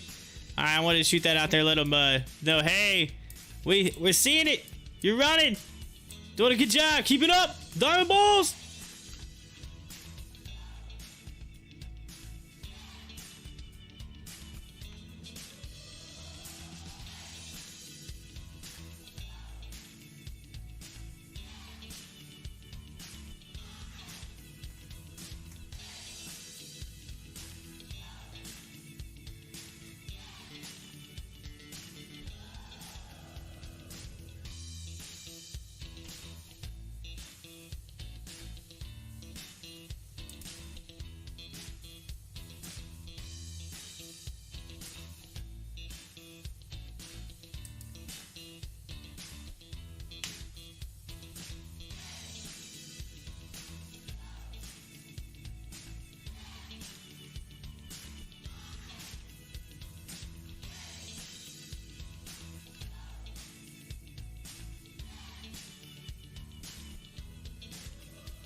Oh wow! So big news just came out. I guess a building collapsed in Surfside, Florida, and right now it's like they got some videos coming out. I guess it's like breaking news of a building collapsing. A major building. Let's see here. This is craziness. Hoping everybody's okay. That's trying to see. Let me turn the. Just see what's going on here. Surveillance video shows collapse of condo building. This just kind of came across past. Let's see, was it 20 minutes ago? Holy smokes! This entire building just completely. Oh my gosh! Holy smokes! Oh man. Wow. Whew. I do not know what to say to that. That is insane. I'm gonna pull this over. This is wild. This is Surfside, Florida. This is CNN. Right here. I hope that the people make it out of this. This is a little, I don't know, it's a little crazy. If you get squeamish or whatever, turn away. So, but this is for CNN. I'll show you the video. This is unbelievable. The whole building just literally collapsed.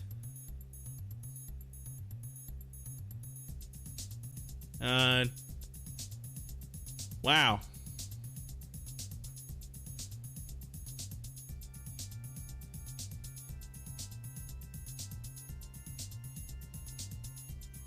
That is insane. I literally just. Jason, I saw that this morning on the Today Show. I didn't see or hear about it just now, but they were showing like 23 minutes ago that this was posted or whatever. So I don't know if they just got the actual video out or something, or I don't know. Did you see the actual video, or did you just see the? Maybe this just got like released or something. The video. Try to see if there's an article.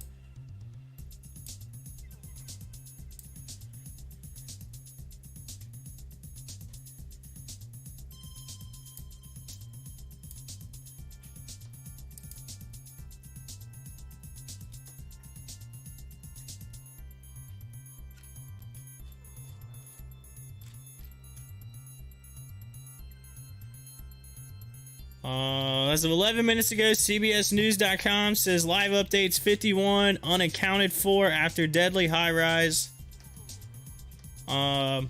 collapse in Florida. Dozens of people were unaccounted for after portions of a condo building north of Miami Beach collapsed early Thursday, killing at least one person.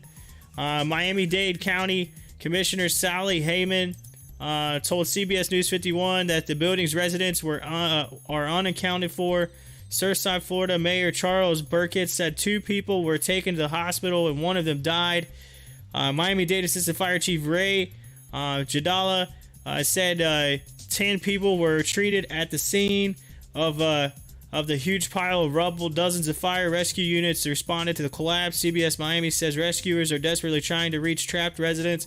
Some may be stuck in the rubble. The station says, adding that firefighters used truck-mounted ladders to reach people stuck on balconies.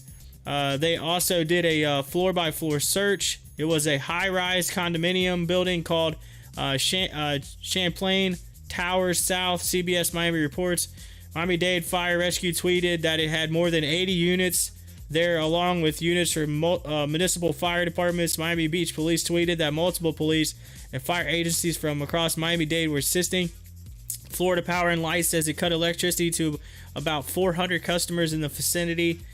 Family reunification center was set up nearby for anyone looking for unaccounted for relatives. A man who was evacuated from a nearby hotel said the building, one of these huge buildings, gone. The building, it's gone. The whole building's gone. Oh my gosh, this is the most insane thing I've ever seen in my life. There's some pictures right here. It's just like completely looks like just like half the building just got sawed in half. Wow. Man, that's like whew. That's giving y'all, man. I can't be seeing things like this right now. I'm going to Chicago and eating on the 95th floor of a building, and I don't like heights, man. Y'all got me. Man, I got goosebumps right now. This is man. No. Why does something like this gotta happen just before I'm going to go up high up in a building? Jason says it happened sometime. Yeah, I feel bad for those people. It happened sometime last night, I believe. That's man, look at this picture.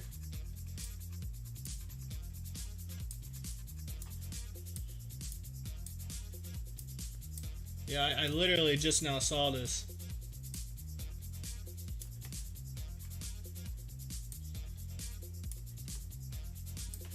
Look at this picture. That is wild.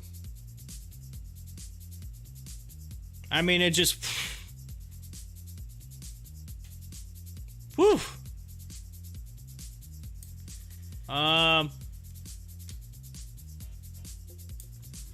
So Jay says, how old is the tower? I wonder, could you go after the company that built it? I'm sure there will be some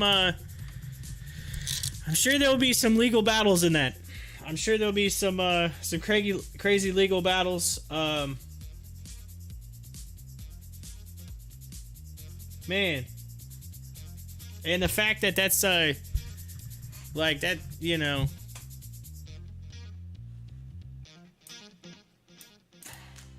It's actually on today's day, which is, like I said, it's my anniversary, so they're like, it's something that's I don't know. I don't like associating things like that, but it just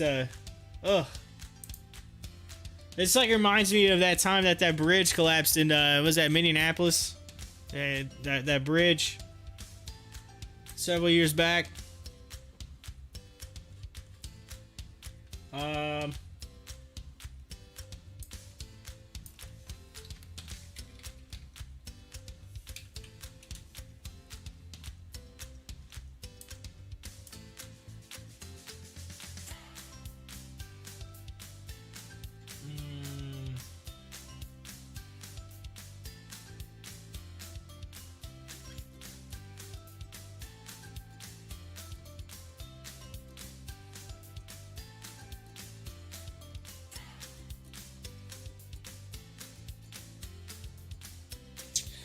According to the website, it was completed in 1981, Jason.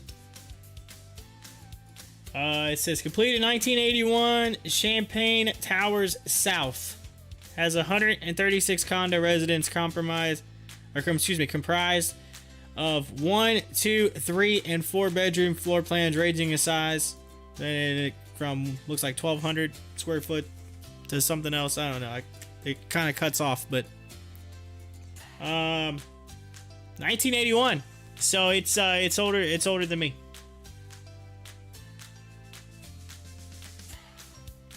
Actually, about 6 years older than me.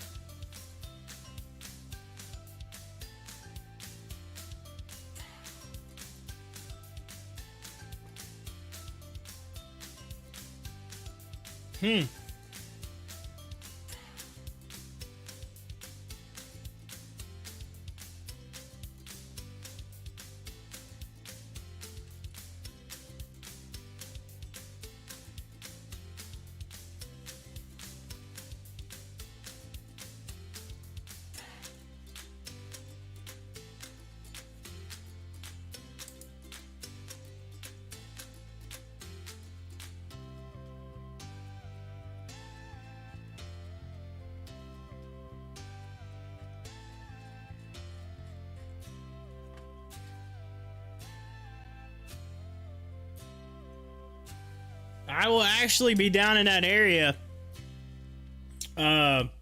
January, February. Somewhere in that area. Don't know exactly yet where we're staying at, but man.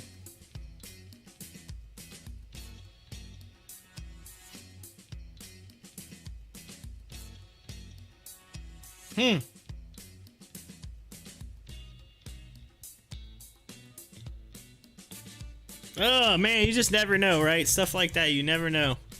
So there you go. It says, just remember the big earthquake that collapsed that bridge in San Francisco? I believe in late 80s or early 90s. That was all over the news. I think I do remember that. Possibly. I don't know. If it was... I mean, I'm gonna have been young, so I may not. Let's,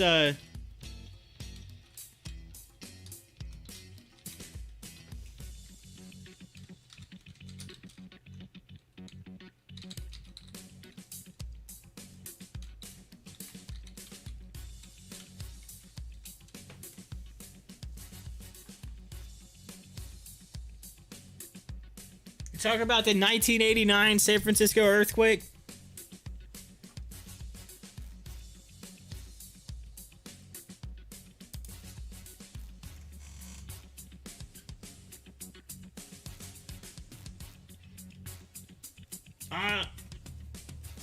Yeah, it looks like they had just like an overpass where it fell over onto another overpass. 1989.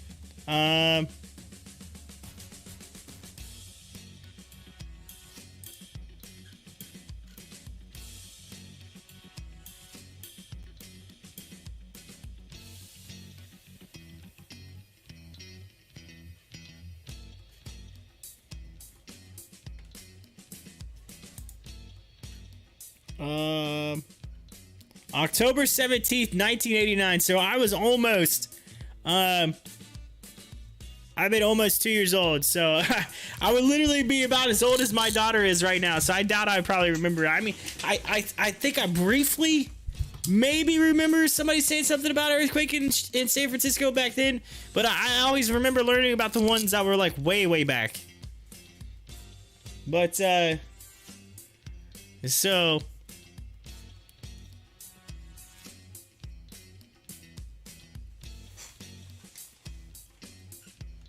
Let's see here. 6.9 magnitude earthquake hit San Francisco Bay Area, killing 67 people, causing more than $5 billion in damages.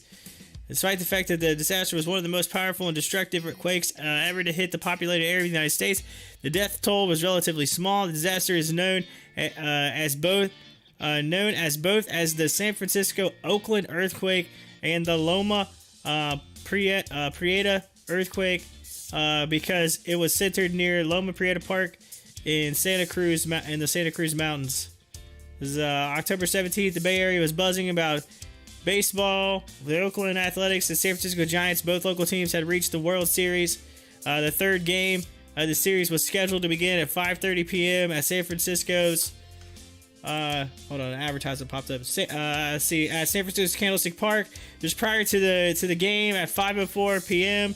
with live cameras on the field, the magnitude 6.9 quake rocked the San Francisco Bay region. The quake was centered near Loma Prieta Peak, approximately 60 miles south of San Francisco in Santa Cruz Mountains. Though the stadium withstood the shaking, other parts of the Bay Area were not as fortunate. 67 people perished as a result of the quake, which lasted around 15 seconds, while more than 3,000 others were injured. Whew. So the World Series, that's probably why it was on TV. The World Series was actually going on that day there in San Francisco. No wonder it was covered highly, because the World Series was on. I mean, it shook the stadium. The World Series. Could you? That's craziness. And to think that it was an all California, Oakland and San Francisco playing against each other, and then it just so happened to quake in California. That's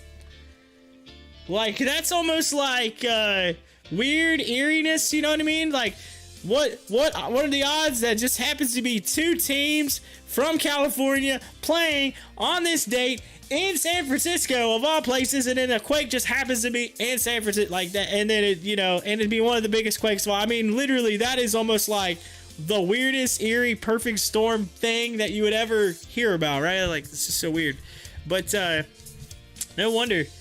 Jay says, I remember watching the Challenger explode on TV at school. So I wasn't old enough for that. I wasn't alive yet. So I did miss that. But I seen the videos of it. I actually watched they had a documentary on it on YouTube about it, which is really interesting to watch and learn. But so yes. It's all those things that you remember. I mean, I'm never gonna, obviously, I mean, pretty much nobody, but I'm never gonna forget the September 11th moment, because that was definitely that's something that you never forget. I mean, I can remember exactly where I was. What happened? There's some weird stuff that happened that day. I was one of the first. So me and about, I would say, 15 to 18 others, maybe, that was in my class. We were, in our school system, the first to find out. At least I know for sure at our elementary school, and I am almost positive in the entire school system, we were the first to find out about that. Because the classroom that I was in, we were it's our science class, so we were in our science class, and I was sitting there, and this is back. Keep in mind, gotta remember this. Yeah, it's 2001, so you don't have iPhones, you don't have all that yet or anything like that, right? So, right, honestly, like, I don't even think flash screens were really a thing. It's like, at the time, it was we had this big. We were just starting to connect computers to the TVs in school. So, like, our TV, the TV that was in the school was hanging up in a corner, and it was hanging up there as a big box TV or whatever. And they had like I guess you would say it wasn't HDMI or anything like that. It was just this, like, I think a coaxial cable or RCA cable or something that they plugged in from there that went down into the computer, or into like a box or whatever that went into the computer. But regardless, so we're sitting there, and in our science class is like one of the only real classes that like had that, right? It's like they was set up for that because of the technology they wanted our teacher wanted to be able to show things on the TV for science, whatever. So that was why it was set up, and so like the rest of our school didn't really have that, and we were right next to the computer room, and because they kind of put the computer and science area all in one part of the building, and so I'm sitting there, and this school, by the way, was just built. This is the first year that I was in this. I'm in elementary school. It's my 8th grade. It's 8th grade year. It's literally the first year of the school because they just built it. They tore down our old school, which I was in growing up. That school was built in like the 1800s. They tore that one down and built a new one. So actually, my last year in elementary school, which technically was elementary school, is middle school really, but it was our elementary before we actually go to our high school. Because the way our system works, we have 2 different elementary, middle schools, and they combine together. It's like a district type thing, and we all combine. And so 2 different cities, and then they come together. But anyway, so I'm sitting there, and all of a sudden, the first thing that you pop up. Now, remember back in the day, when you get to the internet, if you like Yahoo was one of the first things that pops up, right? It was just people go to Yahoo, right? It was like Yahoo, AOL, whatever. Google is still a thing, but Yahoo seemed to be where all the news and everything was, so people would just pull that up. So Yahoo comes up, and right at the top of Yahoo, it says plane crashes into building, into building in New York City. This is said right at the top, and like they just had a picture of like the smoke coming out of a building, and so this is probably this is literally before the second plane hit. So the first plane had just hit, and they had just clicked onto that. All right, now here's what's really weird. Here's what's gonna throw you off, right? While our teacher is pulling this up, right? When she first gets on her computer, logs in, and pulls this up. All right. We were doing what we call a journal. We had to do these daily journals each morning in our science class. We'd go in, we do a daily journal. The daily journal, there'd be a question or a topic or something on the board that would talk about whatever we were going to talk about for the day. We had to write about it. We had like 5 minutes to like write about it in a journal. The question of the day for our journal at the time was, I believe, what was one of the, or can you name, is it that she listed, list it, we're not going to do a paragraph, list it 1 to 7, and name the top 7 man-made wonders of the world. You are not going to believe this. One of the 7 was the World Trade Center in New York City. One of the 7. The random day that we chose for that, 2 seconds. We're literally listing and we're trying to write them. We're trying to think of them off the top of our heads. You're kids, so we're still trying to figure it out. We're like, okay, what is it? Okay, Eiffel Tower, probably. We're writing all this stuff out, right? People were, but no joke. Boom. World Trade Center was on the list, and we look up and just happened to look up, and on the screen says, plane hits building, and one of the kids said, yeah, plane hit a building, and then our teacher clicks on it,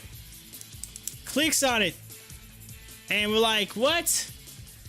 What is this? And so she's like, oh man, it's like, that's crazy. I'm like, that's insane. It's like plane just hit a building in New York City. Like, what? I was like, how's that happen? We're all like, we're all trying to talk about it. We're like, what, how does that even happen? So as kids, at this time, we didn't even know it was a terrorist thing. We just thought maybe it was just an accident, right? Something just happened, So we're like, oh man, how's that even happen? Don't this plane's to fly away from the buildings and stuff like that? So we're all doing this talk. All of a sudden, boom,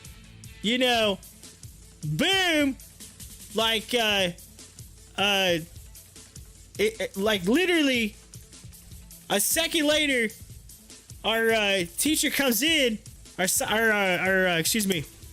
computer teacher comes runs in the room from right around, literally right around the corner, because you can see his room kind of from where we're at. So it comes around the corner from his room, We're at the very end of the hallway, so he couldn't have ran from anywhere else. He's right there. So bam, comes in and he's like, "Did you hear the news?" Like, what?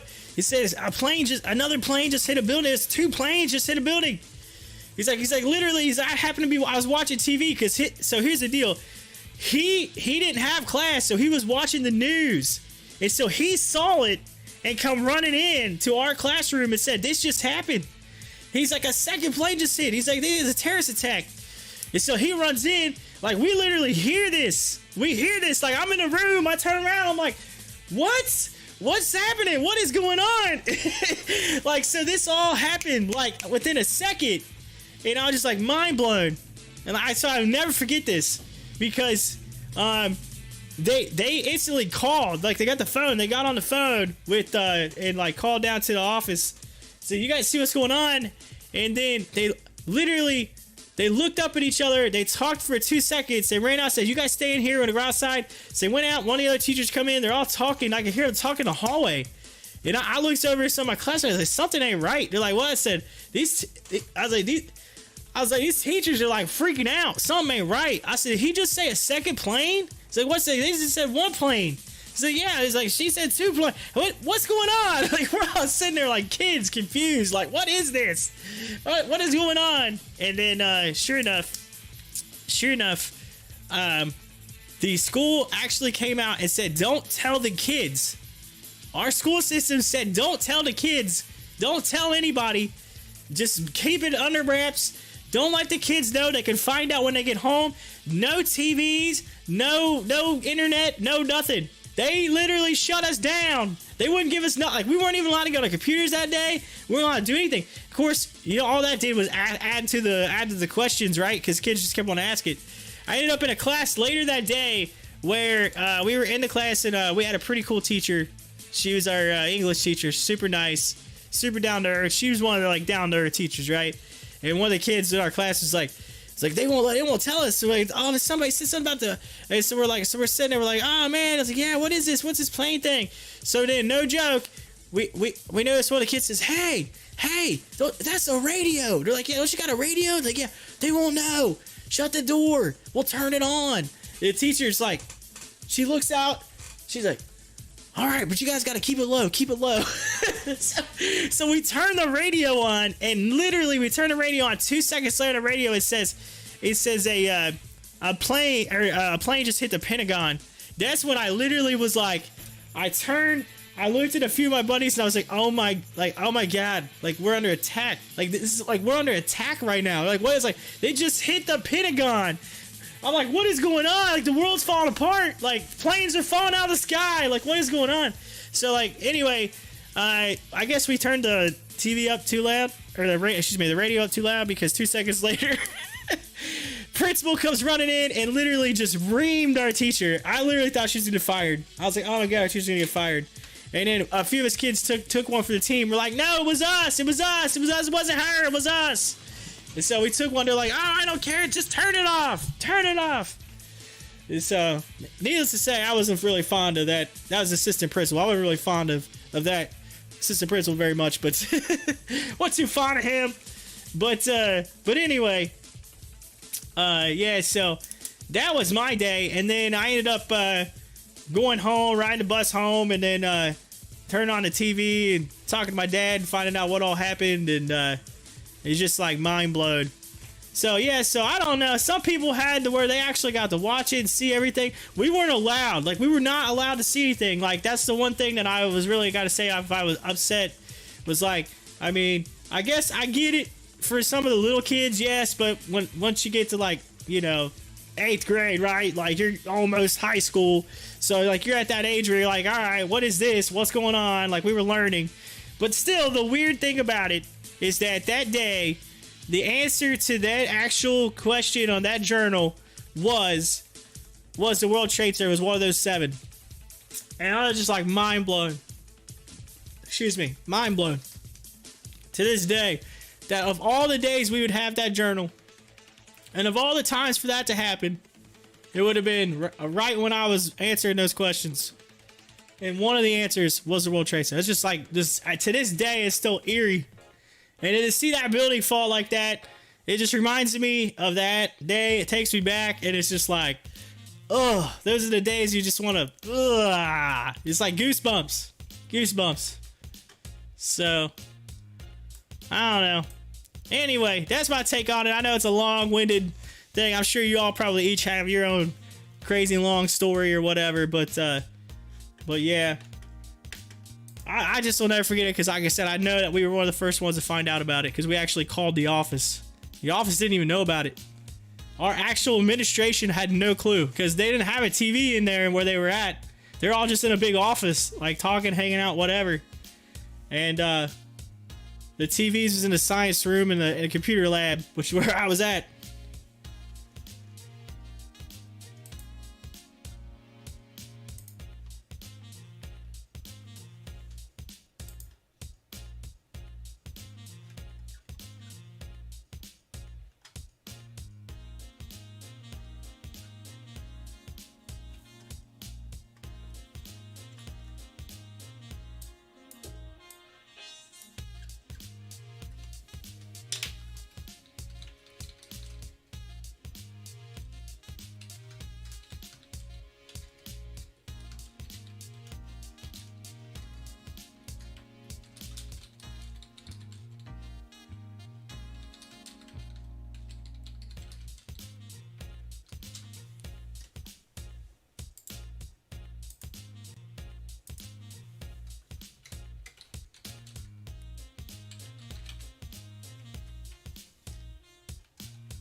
All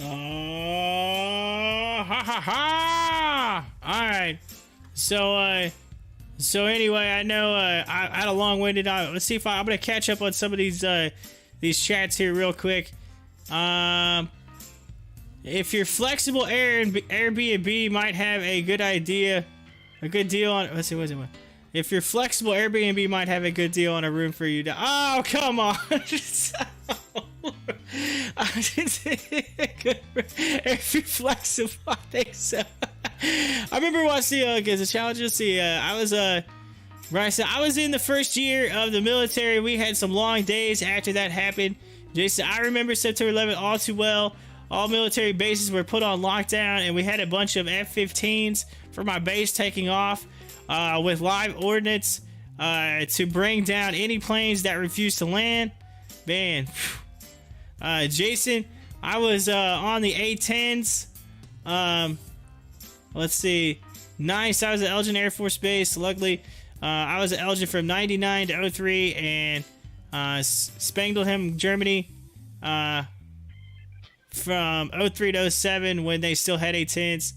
I was at I was at the DM in Arizona when the towers were hit. I was a POL guy. You guys are just like they got military lingo going on here. I'm trying to understand this conversation. Yes, Spang was one base. Spang was one base I never got to go to. I was crew chief. Crew dogs. Hot pitting A-10s was so easy. Yeah, it is. Without POL, you're SOL, or without POL, pilots are pedestrians. We were all a cog in the machine. I always wanted to take a ride in an A-10s, but they weren't They aren't many two-seater versions level out. I did get to ride in the F-15 D because my father-in-law at the time was best friends with the 33rd Fighter Wing Commander. I got to ride in the KC-135 and the C-17. Corey just got a ride on the struggle bus. I was struggling to get through that, man. I was struggling. Man, I was like, all right, what is this? You guys are literally, y'all went military lingo on me. I'm like, what are they talking about? I'm like POLs and FD, F1. I know what F15 is, and A10, I can kind of figure it out. I know what a C17 is, but I'm just saying y'all started going into, you know, all these, oh man, all these code names. Man, y'all just went straight classified on me. Classified. I couldn't imagine actually being in the military the day that happened. I'm sure you all were like straight up just on edge. Like, I can imagine. It's like,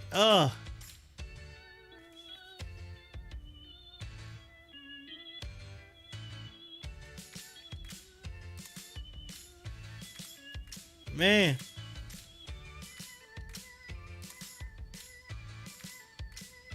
I don't know. It's like when you hear other people's like stories of what like when it happened, how they found out everything.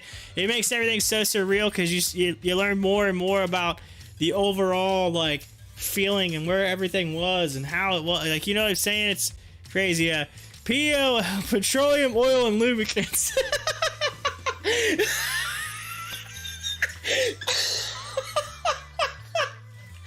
Oh snap! Jason, come on, man. Come on, man. Oh, y'all trying to take the show off the rails. Brian says, we were ready to kill, and we did eventually. Yes.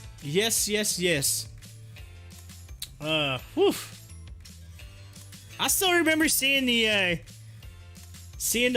high school, because you got to remember, you know, like, I was in 8th grade when, you know, 9/11 happened, and then I was in high school, and my freshman year, when they was dropping the bombs on Iraq, when all the bombing was on TV and they were just showing the bombs. You could literally see them just, I'm like watching it in class, they're just sitting there, just, like, that's the thing, I got to high school, they just turn TV on, you just watch it, right? They didn't care, but for some reason, man, whoever made the call to shut us down, I want to say it was our assistant principal, whoever made that call, like, I literally just want to go up and go, like, like, you could have been like, you know what, just try not to say nothing to the little kids, I understand it, I get it, they're like, you don't want to, but you know what, you can't just, like, not tell the older kids, but I guess they're afraid if the older kids find out, they're gonna tell little kids, whatever. I'm like, if you're that worried about it, like, I don't know. Like, kids gonna find out. We already knew what was going on. They just wouldn't. We just couldn't watch it.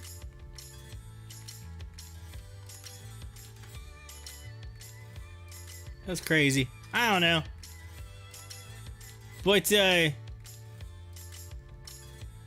Jason pumped gas into airplanes. Basically anything fuel related.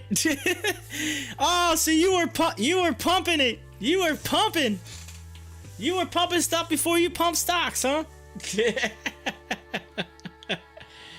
Right, says me and Jason were putting jets in the air. Yeah, you were.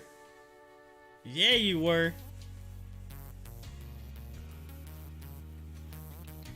Yeah, I got to see a C-17 for the first time, and I mean, I probably seen one at like you know, like the Air Force Museum, and then the big Air Museum in DC that I got to go to. But so I probably seen one in a museum, but I actually got to see one take off in Charleston.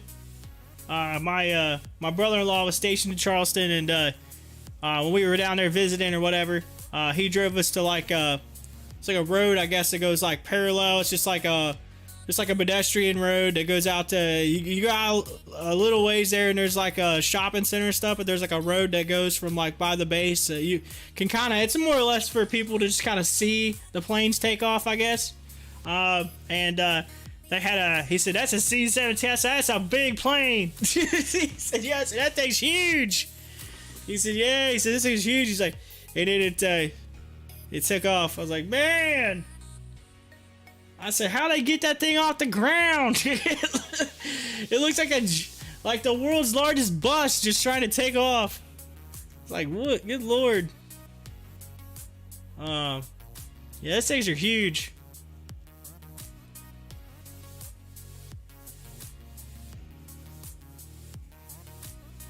Brian says, let's see here. C-17 is a comfortable ride.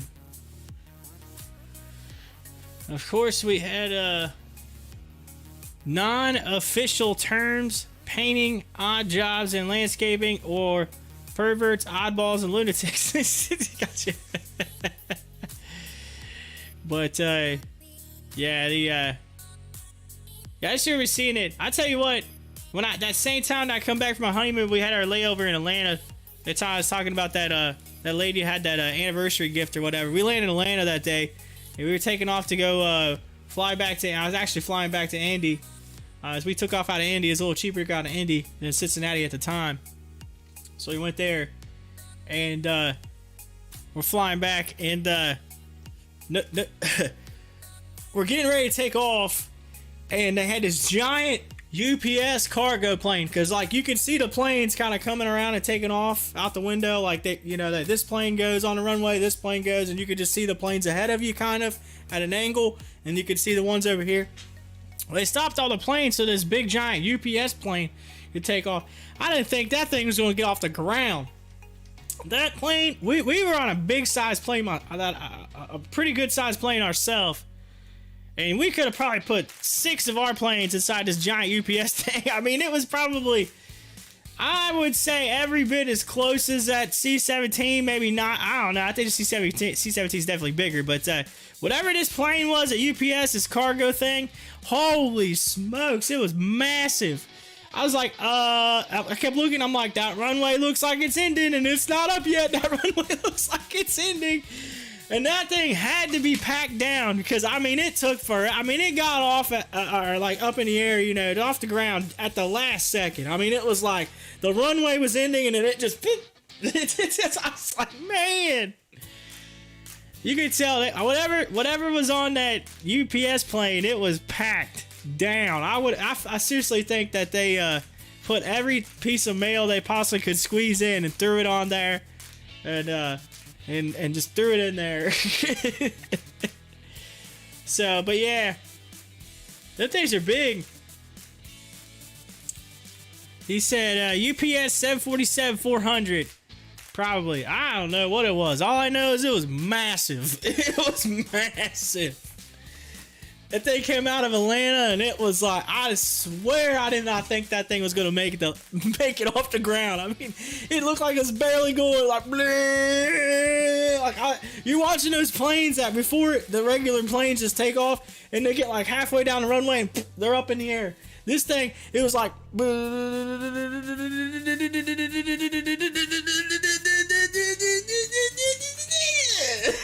was like, oh my God.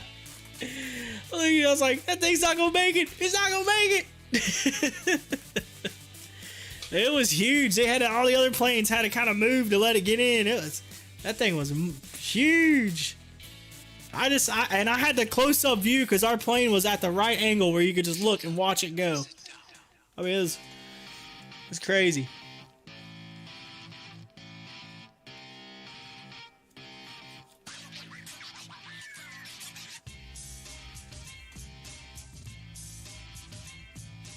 That was actually, by the way, the 3rd of July in 2017 when I saw that plane take off. It was going the 3rd of July going into the 4th of July. I believe. Or it was the 4th of July going, and that was the 4th. No, I think it was the 3rd, because the next day I believe was the 4th of July. All I know is we came back in on the 4th of July. We landed. No, that's it. We landed, and it was 12:01. And we landed at 12:01, like midnight. This is just like a minute after midnight on the 4th of July. Because as soon as we landed, I remember our pilot saying, "Happy 4th of July." He said, "Happy 4th of July, y'all." I get to be the first one to say it to you. That's what he said. Which is funny because we flew from Mexico into the U.S. just to get back home enough time for 4th of July. Jason says, "Watch a C5 take off and land. Then you will truly question how gravity works."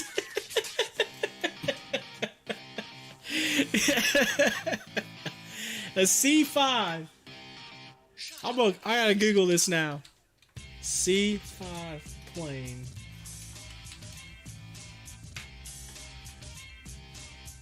Oh my god. What is that? What is that thing? Holy smokes.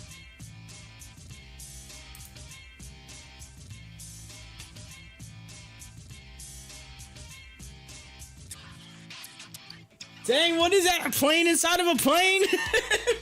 What is that?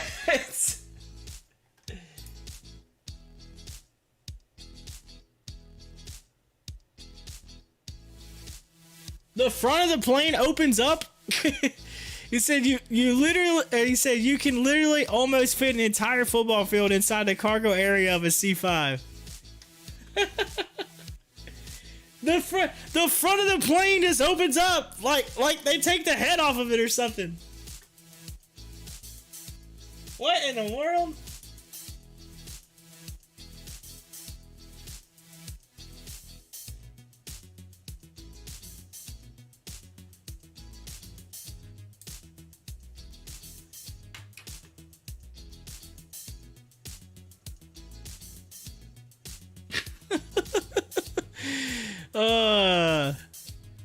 Jason, it's funny to me that what is normal to us, extraordinary to civilians, is extraordinary. It is. I'll tell you what, it is. But it is crazy though to see that kind of stuff for, like, you know, someone who is not like used to seeing it all the time. But you do see some things you're just like, wow, like what in the world? Because you guys are used to seeing that, you know, on a regular basis.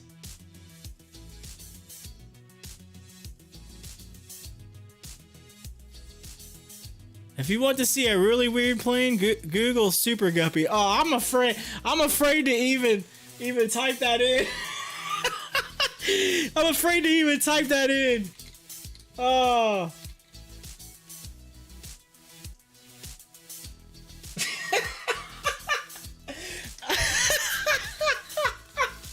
What is that? The one looks like a fish.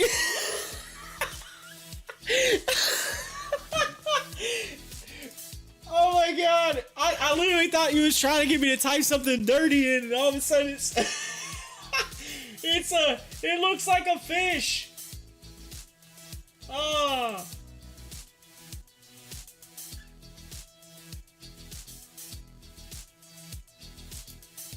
I guess it's a good name for it. Super Guppy. Oh.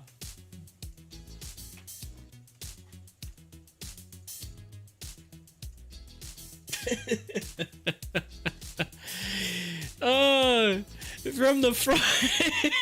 Super Guppy looks like an alien head from the front. Exactly.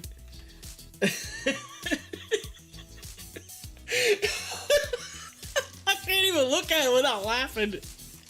Oh, what is that thing?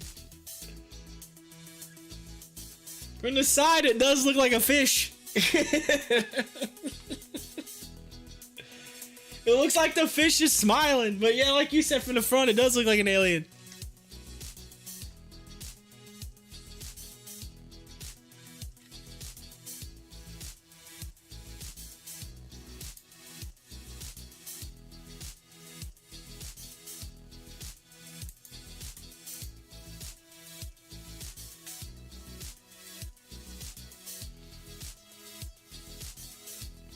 The Super Guppy. Oh man, that's funny. The things you learn. I didn't even know this thing existed until now. Now I can't stop looking at it. It's like I can't stop. It's like you just mesmerized. You're like, what is this? What is this thing? Oh, I gotta click out of it. It's got me. I'm mesmerized. They landed all the time in Arizona at our base.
Jason, they used to transport sensitive equipment for NASA mainly. Yeah. Those super guppy.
The Antonov AN-225 is the largest plane in the world. I got to refuel it once. How many trucks did that take, Jason? How many trucks? How many fuel trucks?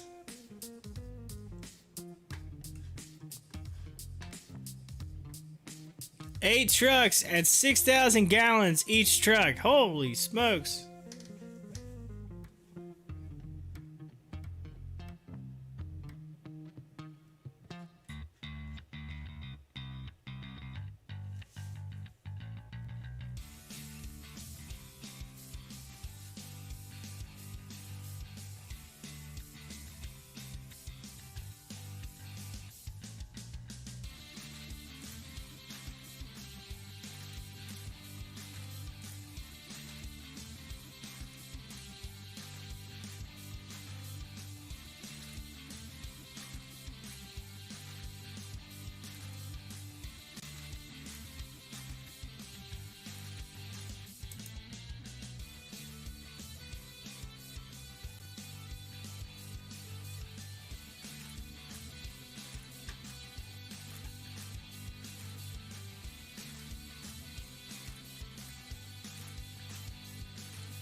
Oh man, Carlos came in and said ATF is ready. She's ready for real. Look at her.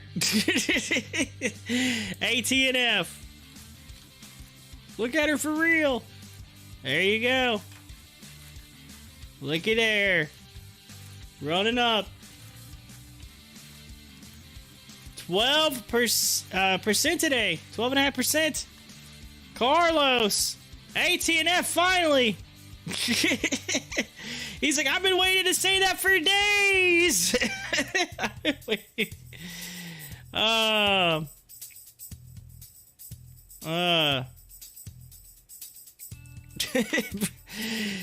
Brian said something. Brian said, you were probably refueling all day. I bet you were praying that they didn't want to defuel.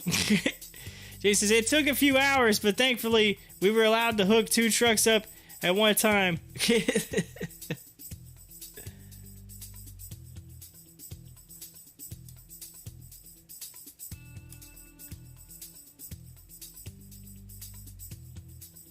Brian said, Sal.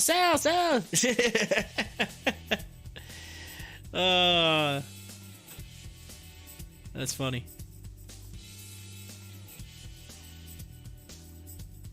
Ooh, Kroger raises quarterly dividend by 17%. Kroger. Yeah. Raising the dividends.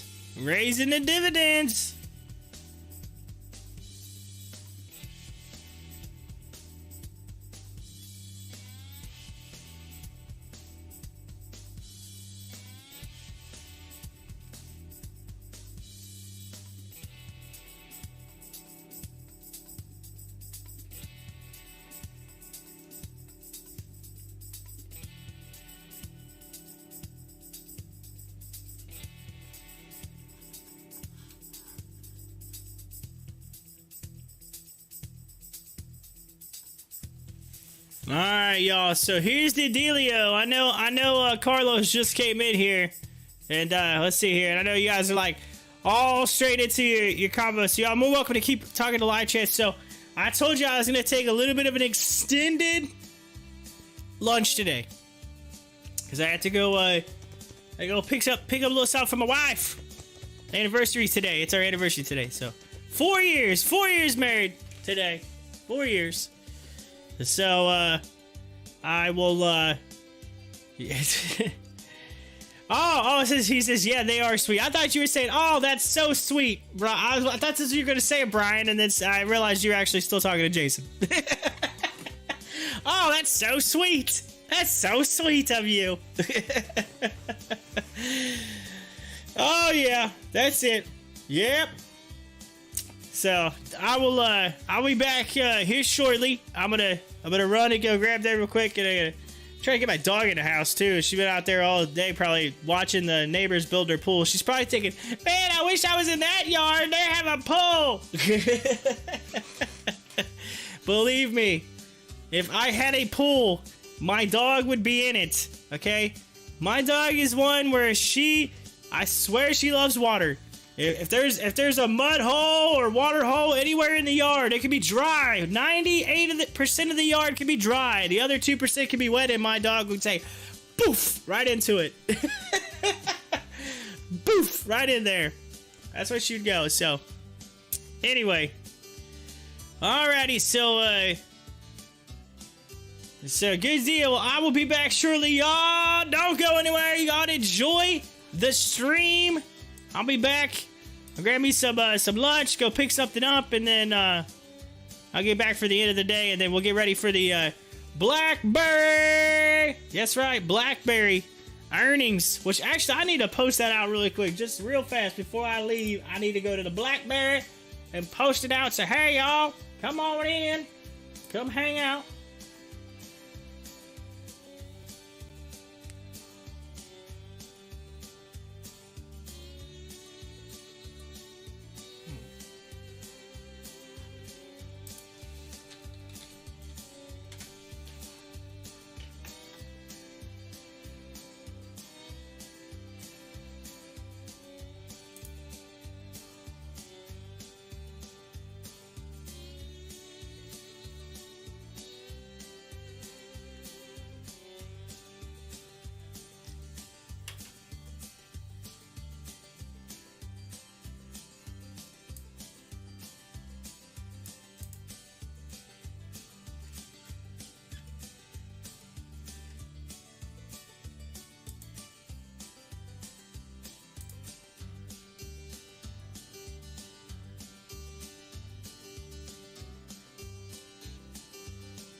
Alrighty, I got a post out there. Oh man, SCO9's coming in here. It says check this ticker symbol, best, which is Alibaba Group and BlackRock bought them.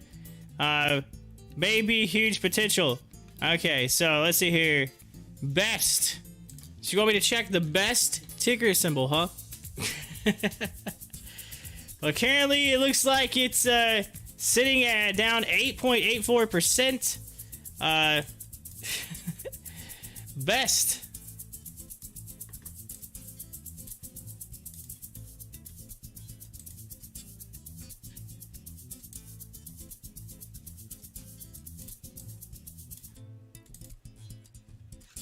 Let's see, if you're looking at weeks, it's been on a downward trend.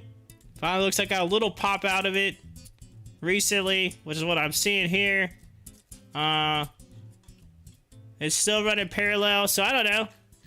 As of right now, it looks like it's just kind of sit, but if that continues upward and breaks and that 15 goes over that 200, maybe. Could be something in the near future.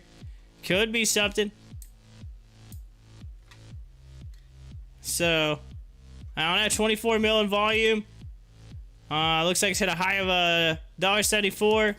Low of $1.53. Set at $1.64 right now, up down 9%. Bryce says it's not at its best. It's not at its best. FCO9 says I'm holding it. Yeah, holding it. Hold it. Diamond hands, huh? Alrighty. Alright, ladies and gents. I am throw this on, and we're gonna get to, let's see here. We'll finish following that. See what happens here for that ORPH. But we got HOFV right here. Keep on AMC. I'm gonna run. I gotta go pick up something for my wife's anniversary. I'll take lunch and I'll be back. So hang in there. Hang in there, each and every one of you. Don't go anywhere. I'll be back here after a while. It says FC, by the way, real quick. It says for a penny stack. It's surprising to see many big institutions holding it. Yeah? Surprising. For a penny stock. Yeah. So, I mean, well, that's the thing, you know, institutions, sometimes they do get into that stuff. They see something. So, there you go. I'll have to do some more research on it, though. I'll check into it, though. I will look into it. FCO9.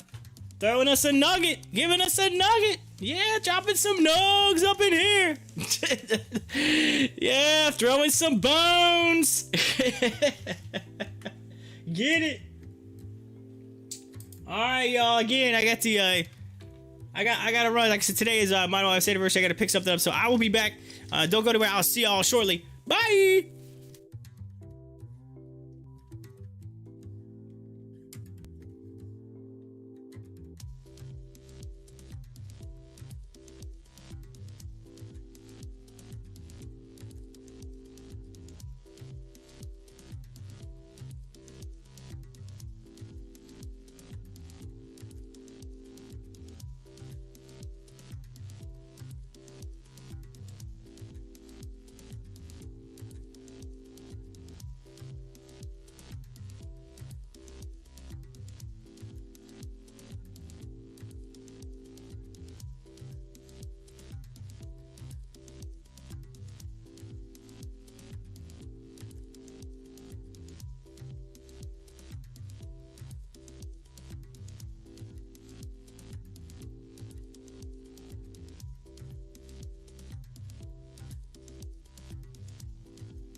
sit down.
Shut up and sit down.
Alrighty.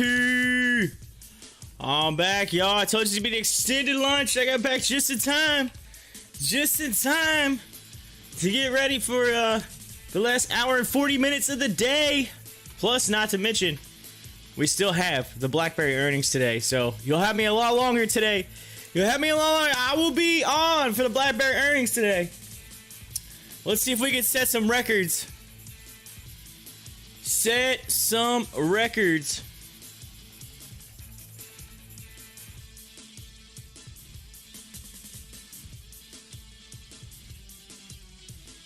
All right, let's get an update to where we're at really quick.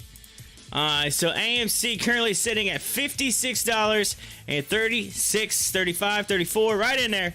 56 bucks. And it's down 3.39% today. 67 million volume, so not a lot of volume today.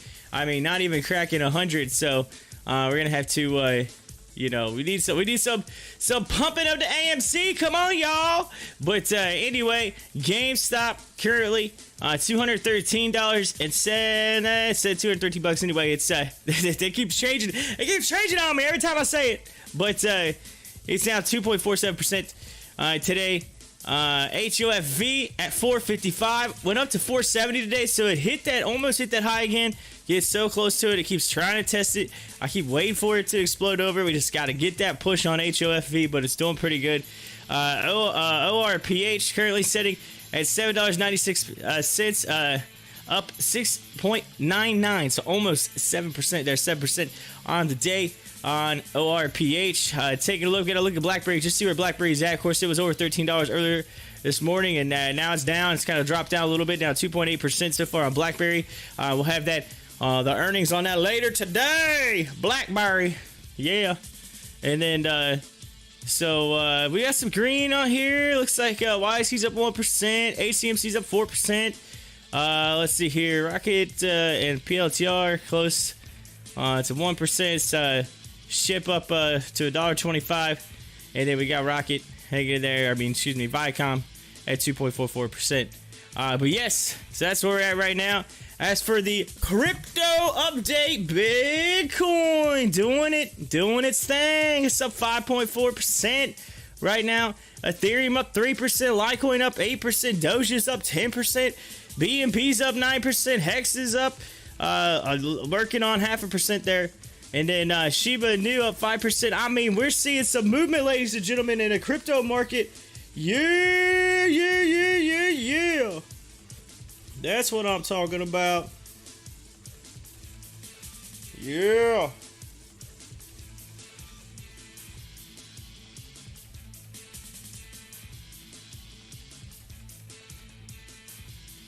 All right. So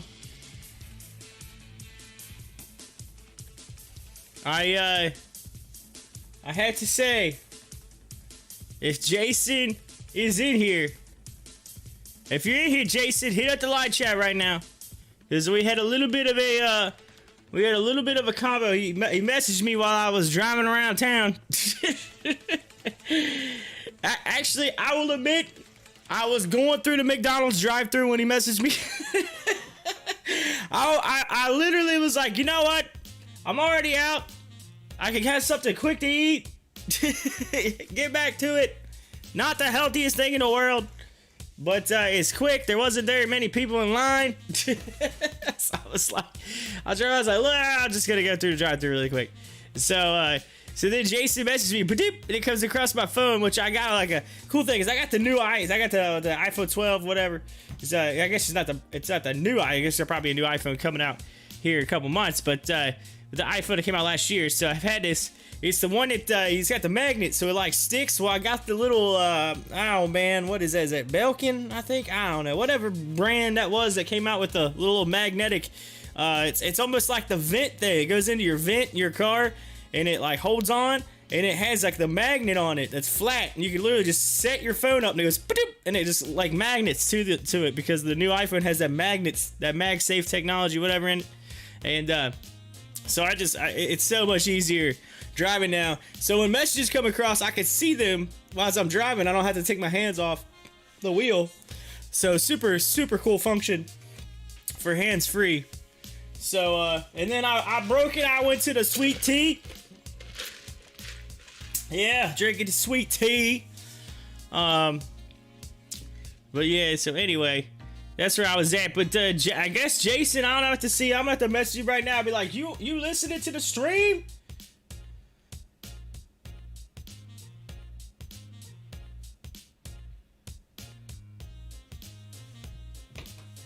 I hope he's listening. He may be listening. He may not. I just messaged like, you listening? You listening? I'm talking about you, man. Like, you better be turning it on. You're being talked about right now. Jason, your name has been mentioned.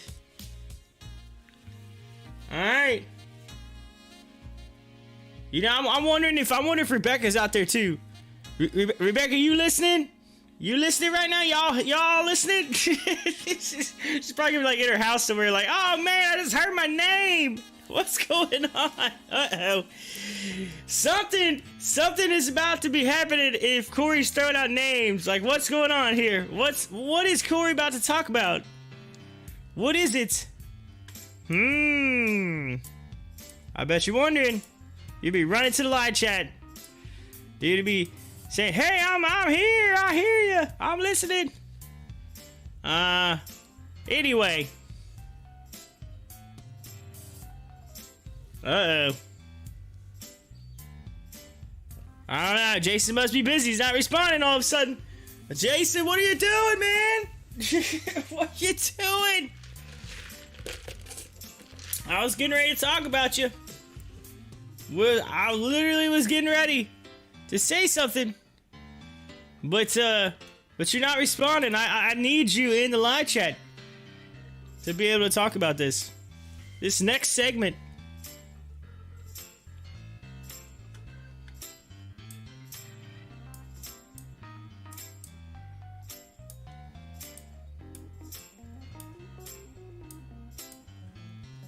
Oh, yeah, just fixing up the screen there a little bit.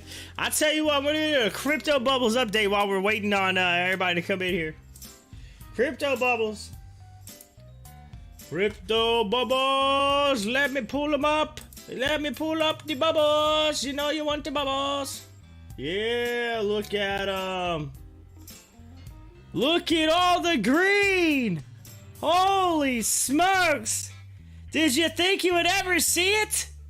Did you think you'd ever see this? I'm gonna update it again just so you can, just to prove. Look at all the green. The whole market is green, except for ICP.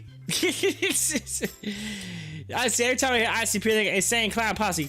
ICP. There you go. But look at them floating around. The little floatiness. Green. TRX and Clay are fighting right now to be number one. Clay's still holding on. Oh no! As soon as I said that, it updated. TRX took the lead. It took the lead. A narrow lead. 24.1% to 23.7%. Holy smokes. I said it, and literally a second later, bam! It happened. It happened. So check that out. And then right behind them, you got QNT. QNT there, following behind. You got RUNE. Uh-oh. Rebecca finally came in the live chat. She must be a little bit behind or delayed, or it took a little bit to get to the computer, but she's there. She's like, I heard my name. I heard my name. So, Rebecca, I said your name because I said Jason's name, and I was trying to, because I was trying to get Jason to talk on here, and I was gonna do a segment. It would have worked had Jason came to the live chat, but I just messaged him and I said, you listening to the stream, man? I'm trying to talk about you. Oh, all right. So Rebecca's here. Jason's not, but you know what? It's okay. It's all right because I just want to see what Rebecca's reaction is to this. All right. All right. Jason was messaging me while I was going through the McDonald's drive-thru. He messaged me and said, man, I think I got our next investment.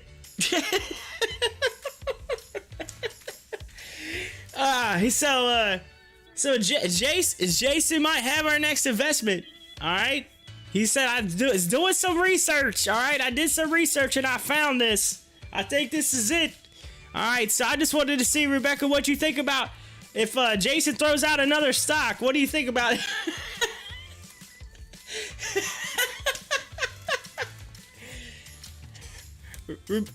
Rebecca, have you had enough drinks to be able to follow Jason's lead on this?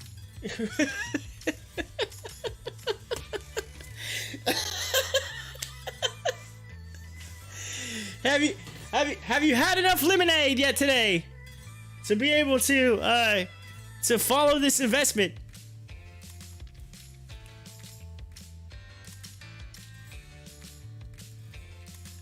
I think she's on a delay. It's taking a second to get there or something. I'm waiting for the response. It's not there yet.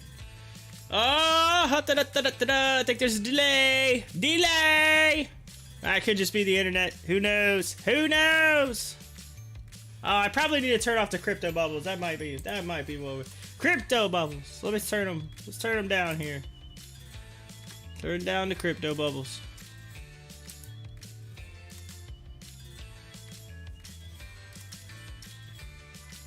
Uh-oh. Oh, no! Rebecca put... That was like a delayed reaction, but she put, oh, no!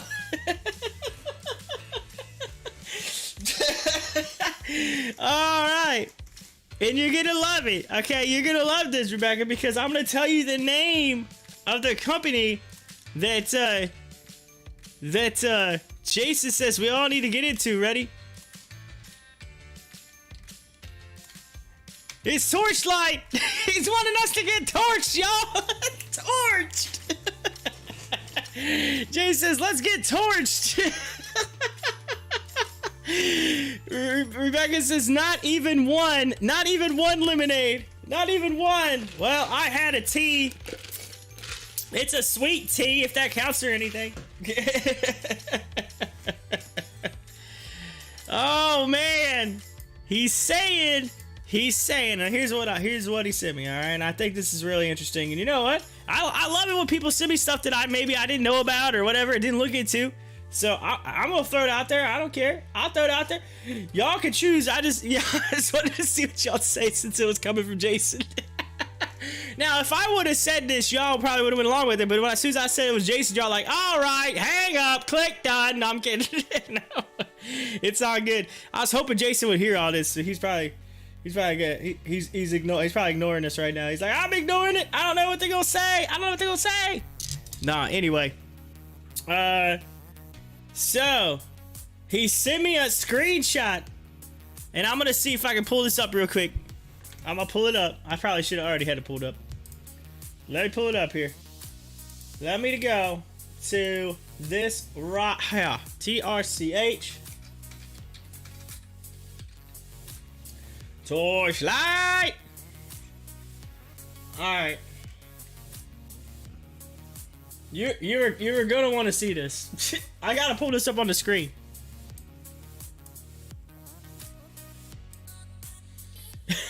Rebecca says, no way! Rebecca, you're definitely on a delay right now. Is this taking you a minute to catch up to me?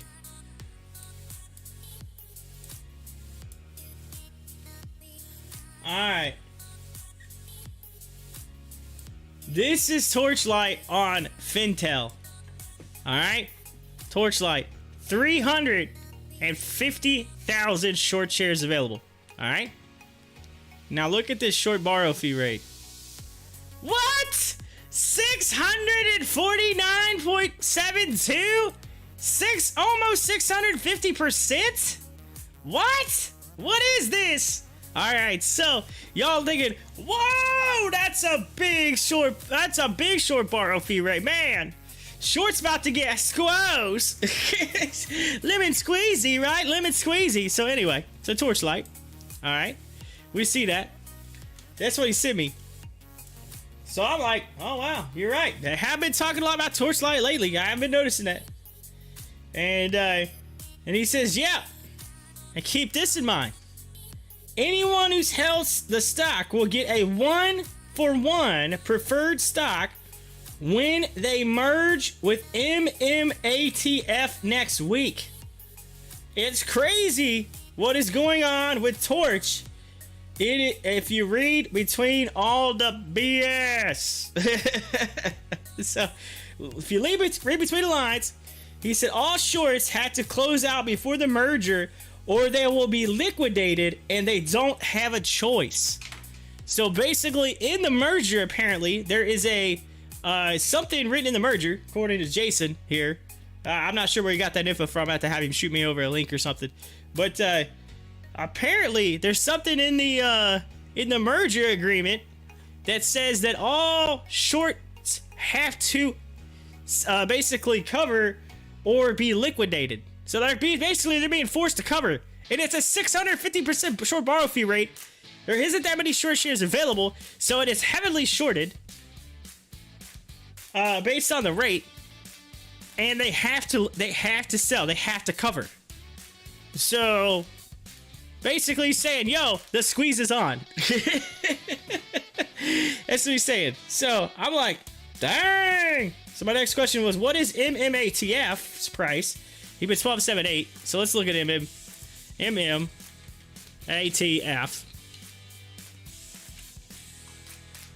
And they are, if I refresh it here, they are at 12.78 still right now,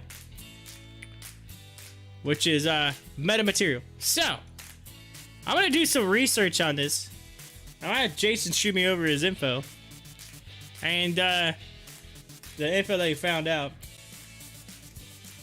And he also mentioned something about a dividend estimating around $7 to $10 per share, and then something about MMATF getting 3 to 6 and 1 stocks to merger, but no special dividend. Okay, I don't know. They're getting something, but nothing special like Torchlight's getting. So that's why people were kind of on the Torchlight side of things. But so Torchlight, TRCH, we look at it and we come out to the daily chart. You can see that it went up and then it pulled back.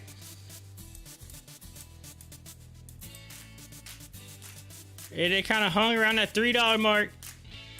It went all the way up past $9 and pulled back. So right now it's at $5 on Torchlight. $5. $5. And they're saying it's gonna get squoze. Gonna get squoze. And sit down. So, I don't know. I might have to check this thing out. Rebecca probably left her computer. She's like, I got all excited, came up in here, I thought something was happening, and you said, oh, Jason wants us to invest in something. You're like, I'm out. You're like, I'm out. You're like, pay. Hey, I didn't tell you what to do. I mean, it's not financial advice, right? I'm just telling you what was offered, what's been thrown out on the plate, y'all. When someone goes out into the woods and brings back, you know, steak, you kind of want to taste a little bit of it, you know what I mean? Bring back a little something juicy. You're like, or go out to the winery, pick the grapes, make some wine. You know, you just want a little taste of it. What's it taste like? A little taste. There you go. That's it. So let's see. I saw something a minute ago. Looks like a whole bunch of stuff on Biden coming across. Says President Biden on infrastructure deal, upgrading transmission lines, levees, and power grids to function in extreme weather are key goals of infrastructure deal. I'm sure that's going to be really big on the news side of things today with what happened down in Florida with the building collapsing. And injuring a lot of people, and I know it was killed at least one person that I know of. I haven't looked at the reports in a little bit, but I do know that one dead and many injured. So, so I'm sure that's they were already kind of talking about infrastructure, and then something like that happens, and that just ends up, elevating it even more. But They said President Biden says he expects before fiscal year is over, Congress will have voted on both bills. The U.S. Senate Democratic leader Chuck Schumer says he supports outline of bipartisan infrastructure bill, says awaits details.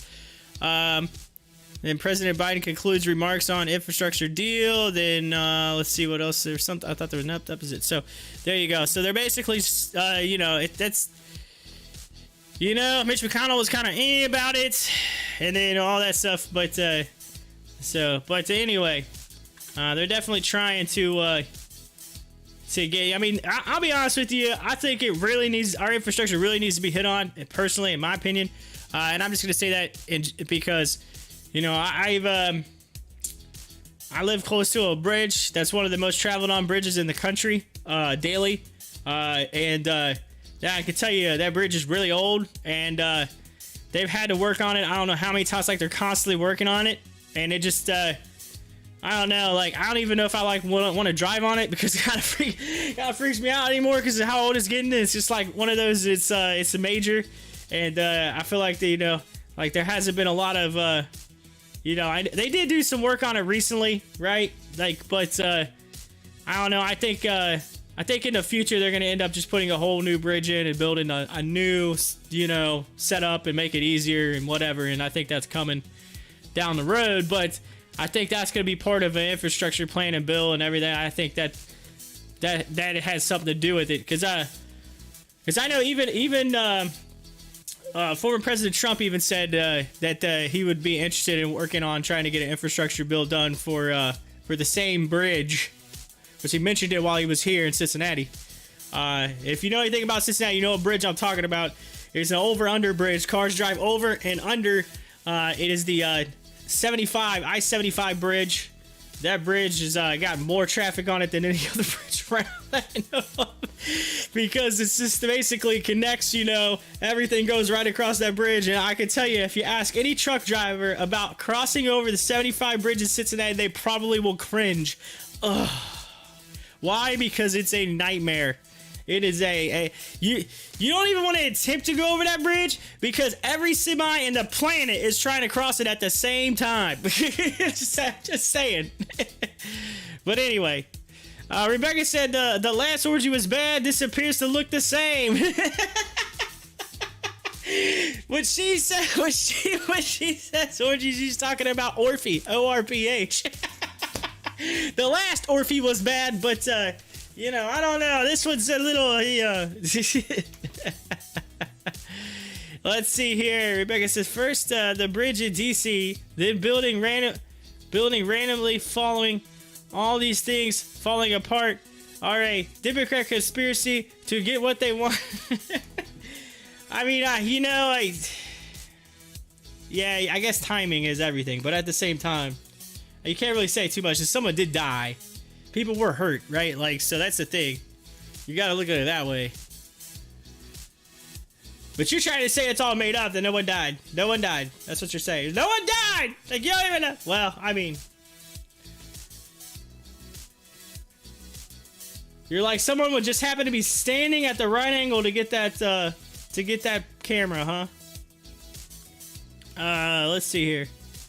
They better spend the money on actual infrastructure. Well, I know we need it. Like I said, I can tell you right now, Bridge in Cincinnati, I know they've been working on it and stuff, but I'm telling you, I think, I don't know, it's just a lot of traffic across that bridge, and it's an old bridge, it's been around for a while. You know what I'm saying? Like, anytime stuff like this happens, it makes you think a little bit more about the stuff around you. And I just, I couldn't imagine.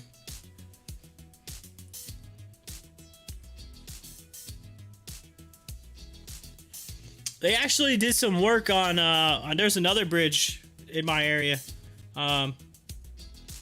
It's actually our bypass 275 goes around Cincinnati, and it's like a bypass, so it goes around all the way around Cincinnati. If you imagine Cincinnati, the big giant peace sign, it'd be the circle of the peace sign. So this bridge or whatever, there was a car a couple years ago that was driving, lost control. They hit the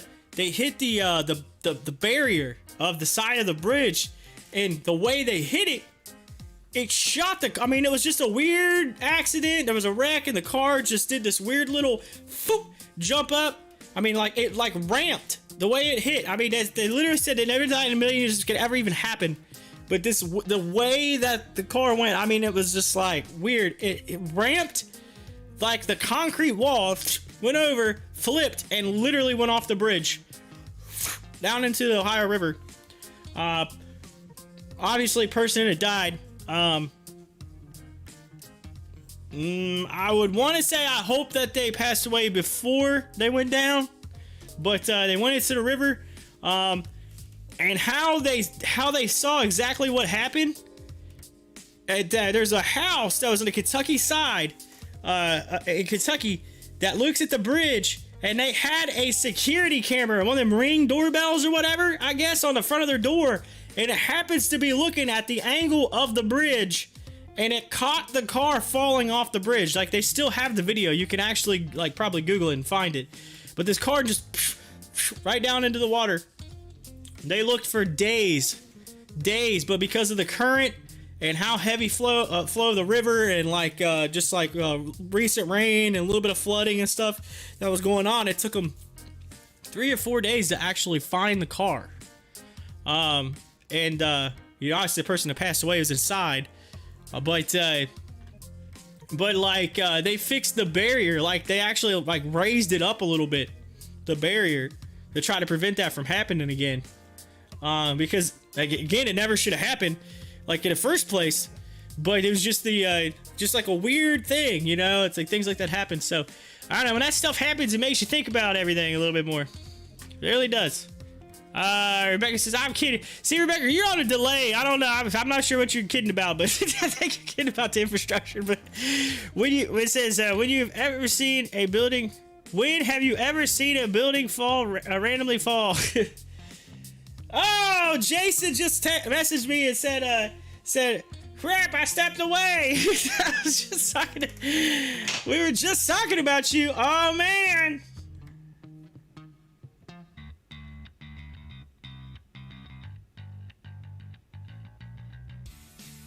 Oh, man. I went to... What happened?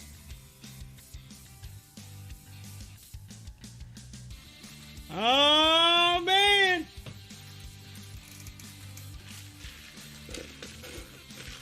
I'm waiting for Jason to roll in.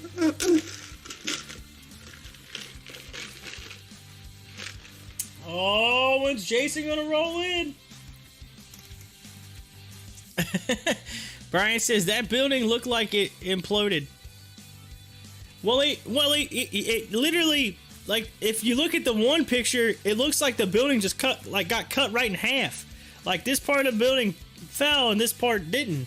It almost looks like, cause see, here's the thing with buildings, right? And I'm not a construction worker by any means, or do I know anything about building or architecture or anything like that. But I mean, as far as just like some basic knowledge of like carpentry and house building and that, you know, you gotta have those joists, you gotta have those beams, you gotta have the load bearing walls and things like that to keep the house from falling in, right? So it almost looks like where they had the main load bearing beam in the middle of the building, like that thing held. But like, so like everything that was in that middle part of this part here was good. It was like something over here fell and then that whole part fell down. That's almost what looks like happened. So Brian says, by the way, I am not an imploding advisor.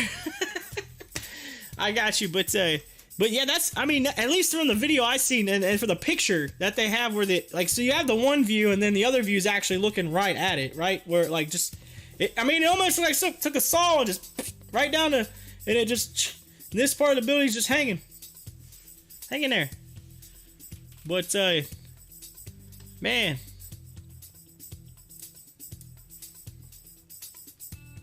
Yeah, I don't know. And Brian says, it looked controlled, but that's just my opinion.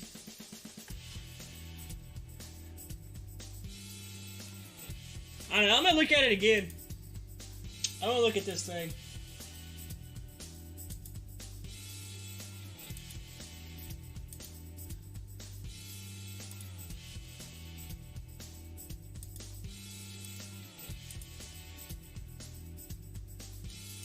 Let me see.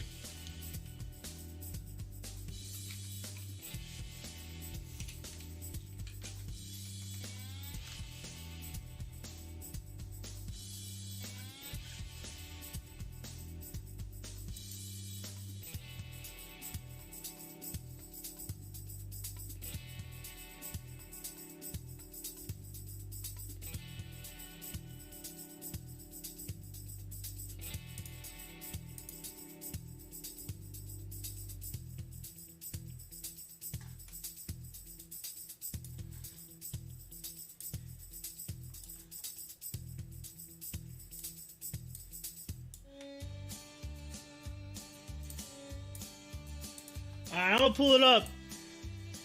Let's look at it again. Let's look at this again. This is from CNN, alright?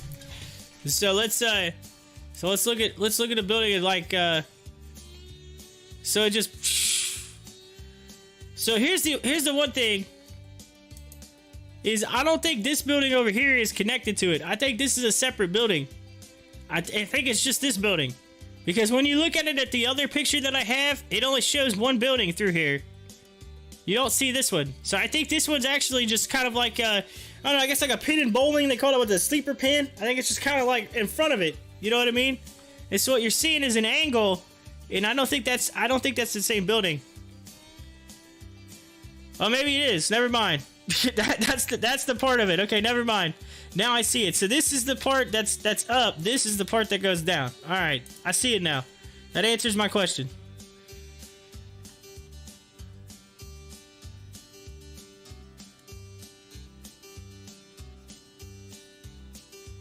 The only thing about that not being an implosion is the fact that that one stood. The other thing is, look at this light right here. If this doesn't freak you out, I don't know what does, because that means somebody had a light on inside there. And look.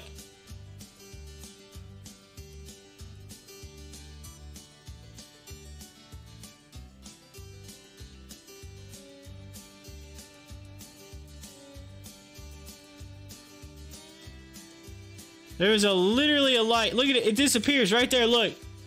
The light goes out. Are you seeing that? I don't know if you can see that real well on your screen, but right here is a light. And the light goes out right there. And then, whoop, and it goes down.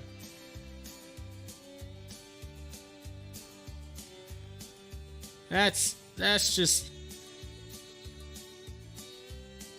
You can even see there's lights, there's the lights in that one too.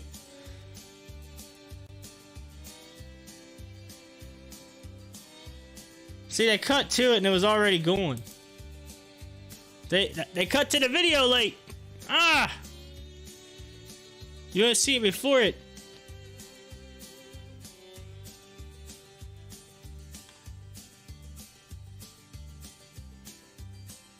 And they played it again.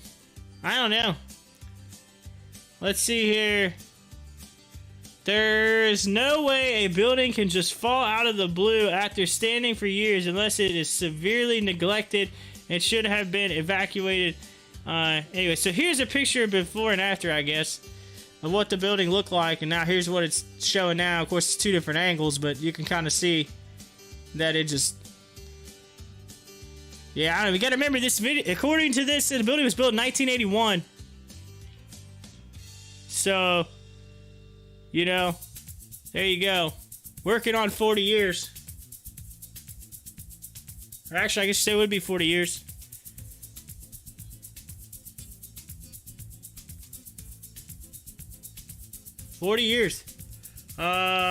Let's see.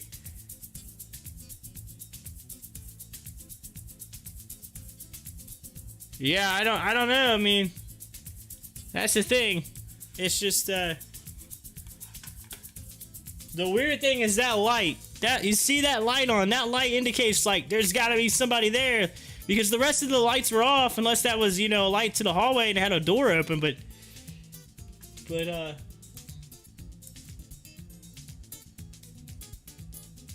then to see it just gone. Have they updated? Let's see if they've updated. Have they updated any tolls or anything on here?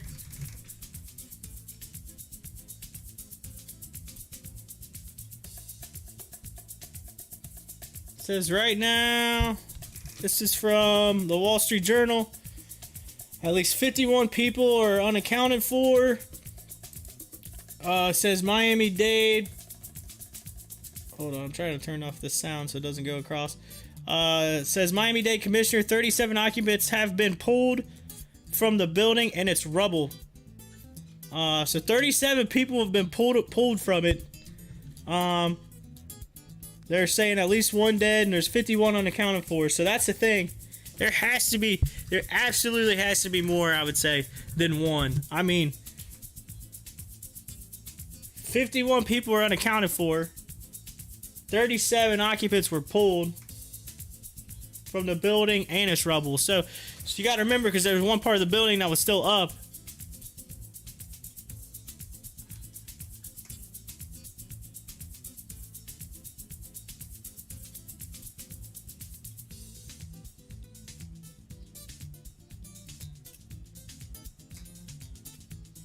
I would say there's more in there. That's a lot of... Here's a shot from the Wall Street Journal of a lady being rescued by fire department. This is one thing that you got to say. This lady is fortunate, very fortunate, and thank you to the first responders for doing that, for being there. Look at that. This is a. I guess if you're gonna want to find one good thing, look at this. To see them helping her out. That's the stuff you want to see right there. Well, yes, that was kind of a little tidbit there. Ah, craziness.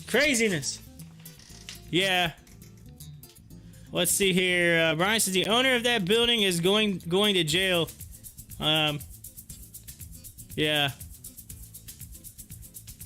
I don't know. I know one thing. Whoever constructed that building, I'm sure they're probably really upset right now.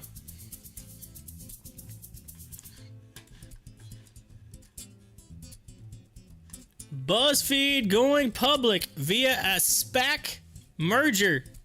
What investors should know about BuzzFeed. What's all up with the BuzzFeed?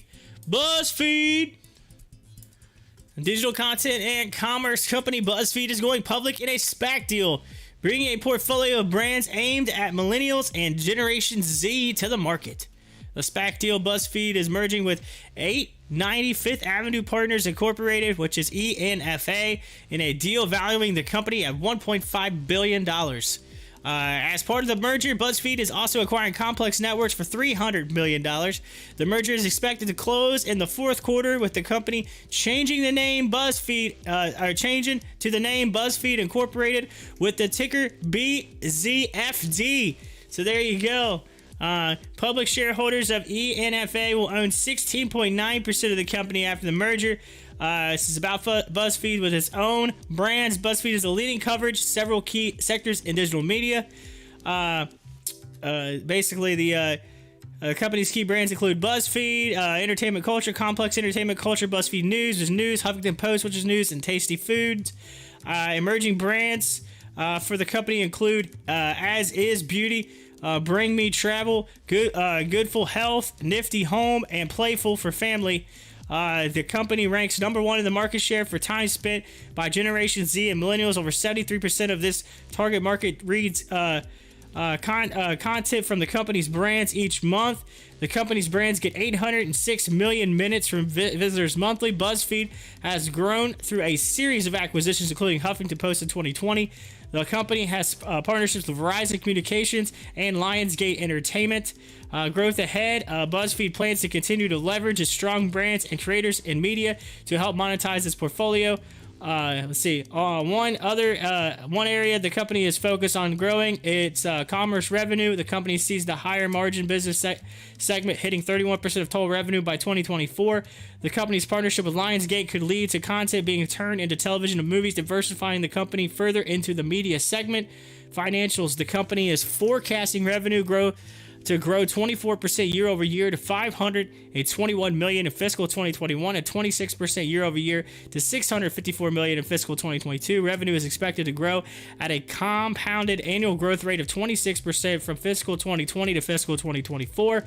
BuzzFeed lists positive net earnings and sees growing EBITDA margins in the coming years.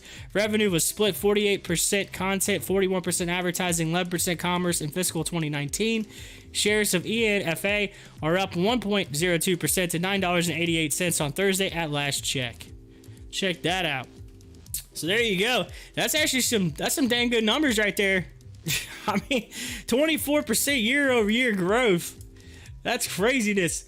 They're expecting that in 2021, and then 26 in 2022, and then another 26 from 2020 to 2024.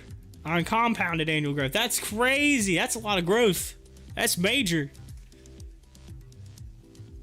And they're trying to own the market there. That's a lot, especially getting the media. BuzzFeed.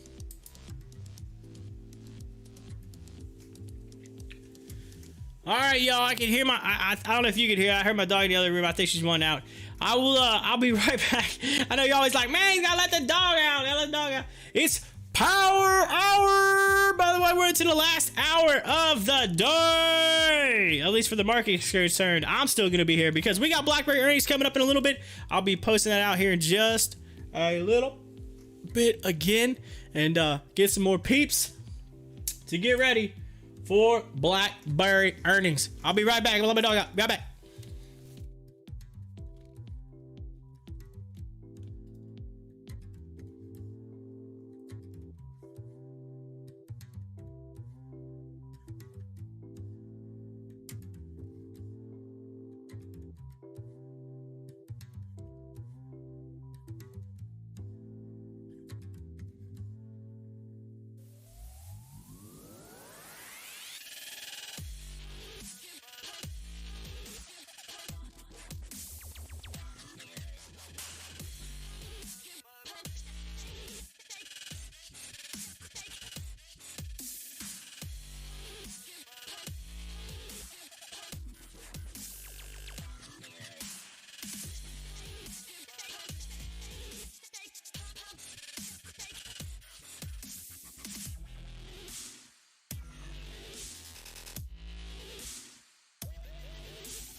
Alrighty. Yo, Jason, I seen you send me a link. While I was standing there waiting on my dog, I went ahead and was reading a little bit about that. Torchlight. I see you in there. He's like, I'm back. So Torchlight. The only thing that I noticed, Jason, I don't know if you caught this in the in there or not. It says to be eligible for the dividend. Where'd it go? I had it on here. Oh, I'll have to click back on it. Hold on a second. I had it. What happened? Oh, there it is. To be eligible for the dividend, you would have to have purchased the stock on June 22nd. So 2 days ago. It says, and have held it through, so it's basically starting off as where that investors will have to be on record as holding Torch stock starting on June 22nd to be eligible. Then it says, also, they will have to continue to hold those shares through June 24th to be eligible for the dividend. So you have to have been on record buying it 2 days ago. So that's the thing. That's probably why people aren't buying it right now. Because, let me show you something.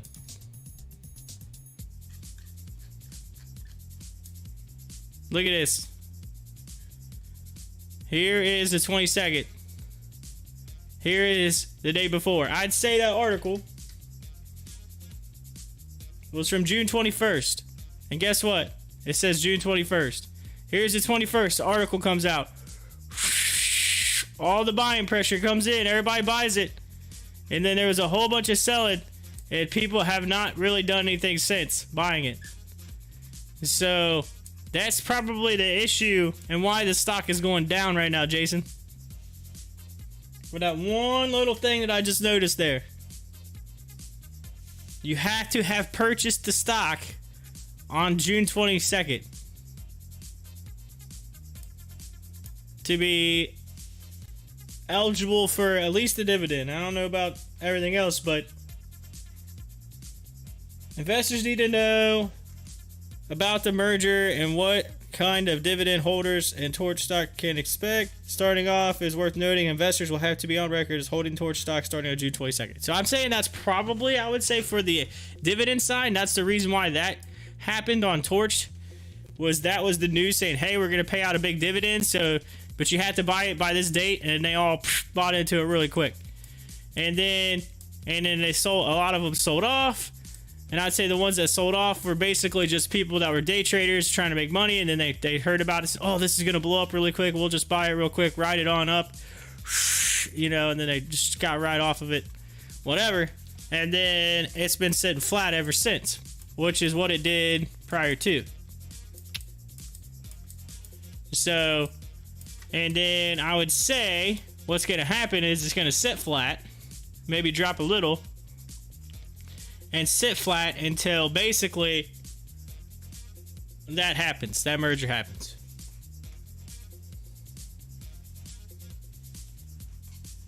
That's my thought process on it. I don't know. What do you think, Jason? Are you seeing the same thing? Because that's what I'm seeing on this chart. So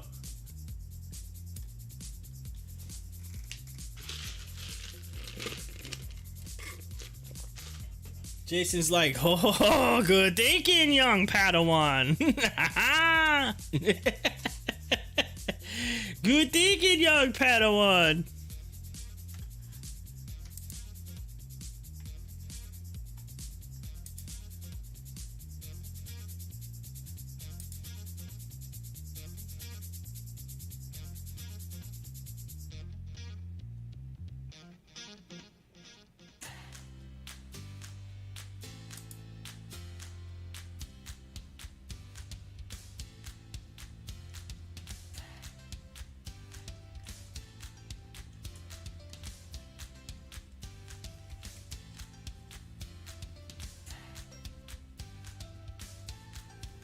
Alright, Jason, I bought it in time for the dividend. Only 30 shares, though. Just a small investment. Yeah, I gotcha. So, 30 shares. 30 shares. Yeah, 30 shares of this small investment. So the stock price. So you bought in. What price did you get it for? I'm just curious. Because I want to see if your diamond hands is gonna if your dividend's gonna cover your diamond hands loss here you have on this. I'm just kidding. Hopefully you got it right here. Just saying, somewhere in this area.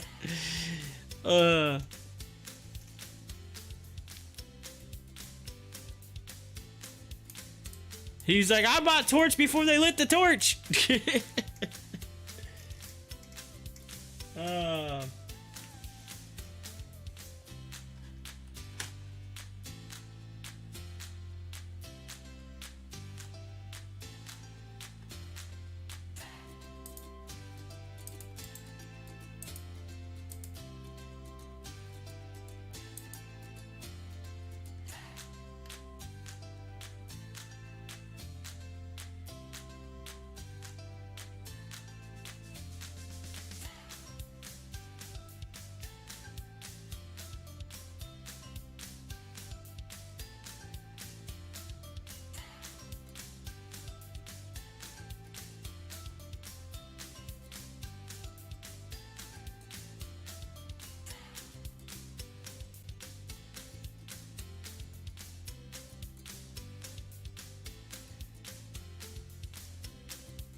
Man, I don't know what happened on Fox Biz, but all I know is, somebody said little, beep, little B word. This is Dave Portnoy. So hold on a minute. So hold on. Let me go back. So Charles Payne just tweeted out, "We have to do it again soon, Dave."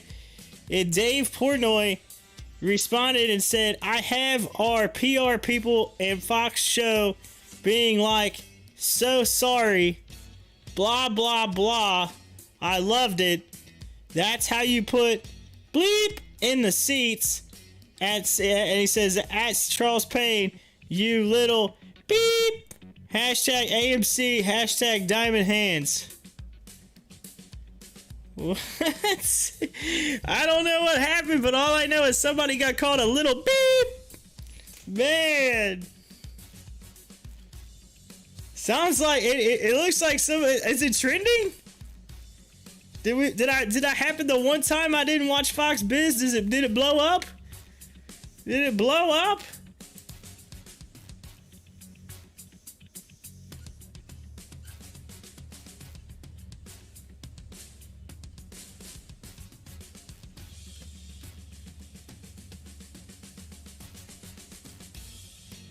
It's not trending yet, but I'd say people are talking about it. Whatever it is, if you click on it, some people are saying, "I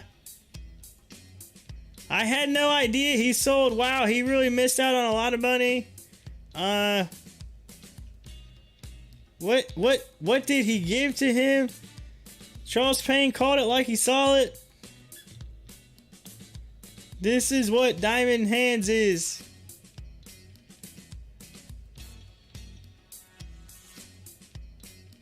I like you, Dave, but this is funny, dude.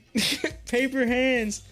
Oh, I guess he must have sold or something. And Charles Payne, yeah, Charles Payne called him, said he was being a little beep.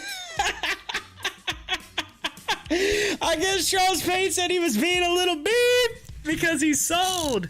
Oh, man. Oh, snap.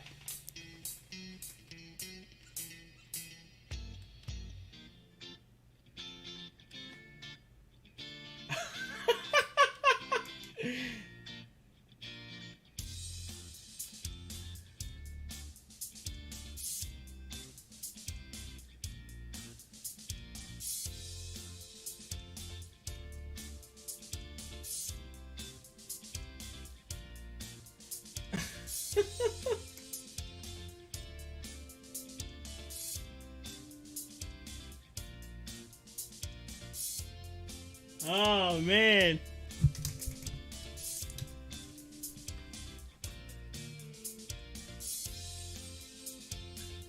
What's this? Okay, let's see here. The Torch Lounge is owned by someone who thinks the stock is dead. Not here. Let's discuss where we think this thing is going. This thing is engineered to skyrocket. Dates that we know. June 22nd, deadline for dividend. June 24th, must hold the stock by closing time in order to get preferred stock. June 25th, likely small sell-off, but these people will not receive 1-for-1 for MMAT. June 30th, merger date stocks should change. Merger date stocks should change to MMAT. 1-for-1 for Torch. For TRCH. What has happened this week so far? Short ladder attacks leading up to margin call.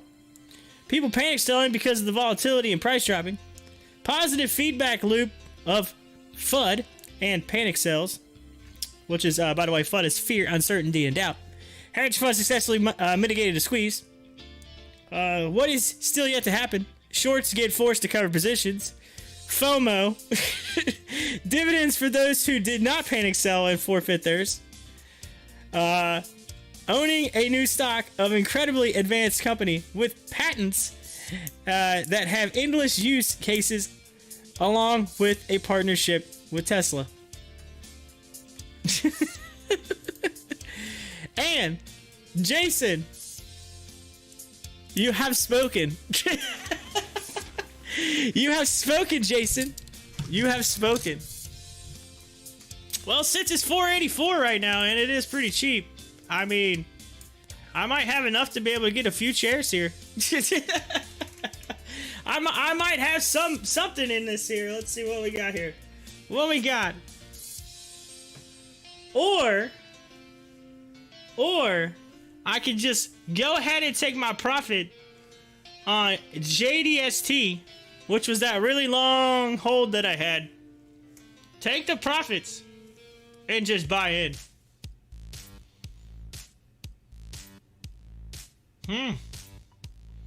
I could do that. I could do that.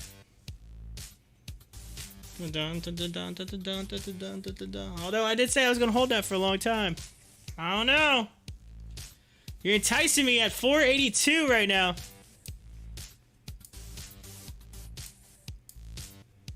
$482 is a low.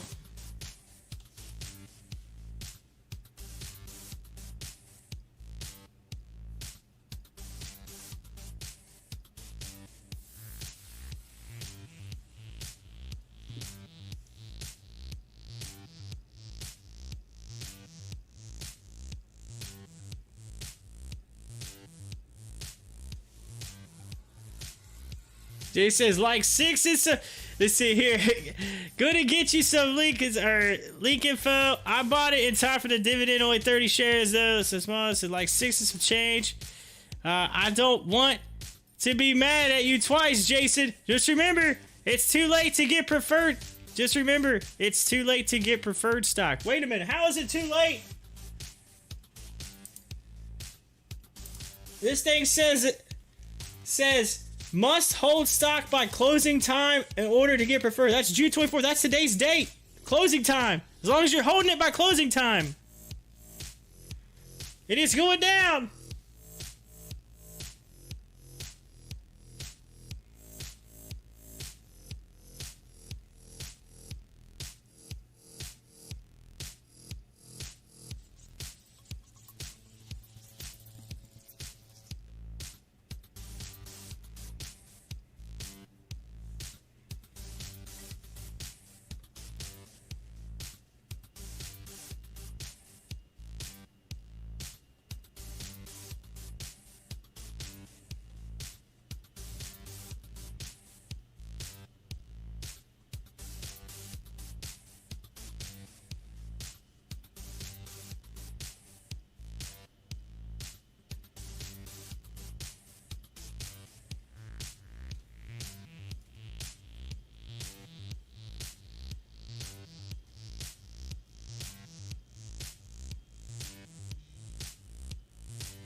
Alright, I went ahead and put an order in for it.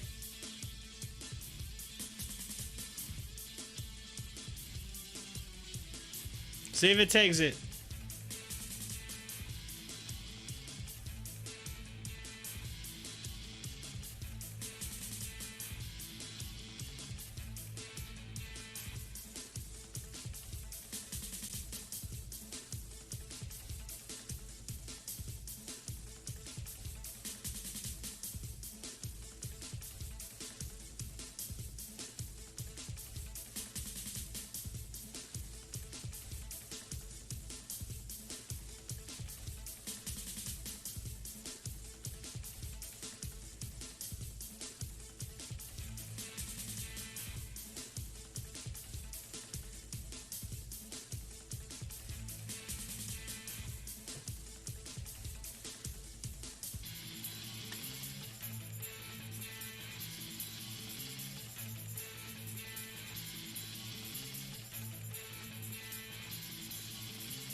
Alright, so Jason, I'm confused at what you're saying, because this thing here says as long as you're holding it by the 24th, you can get the preferred stock, okay?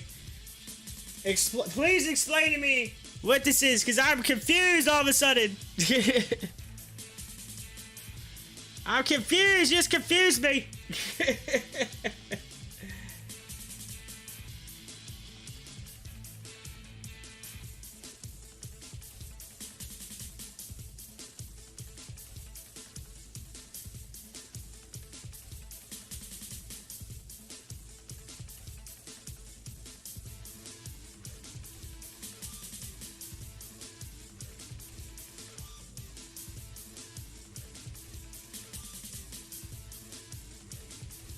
Alright, I don't know. It looks like there's a lot of... I put it in for 478, but there's a lot of orders there. I'm thinking it might bump it up to just 480. I don't know. Let's see here.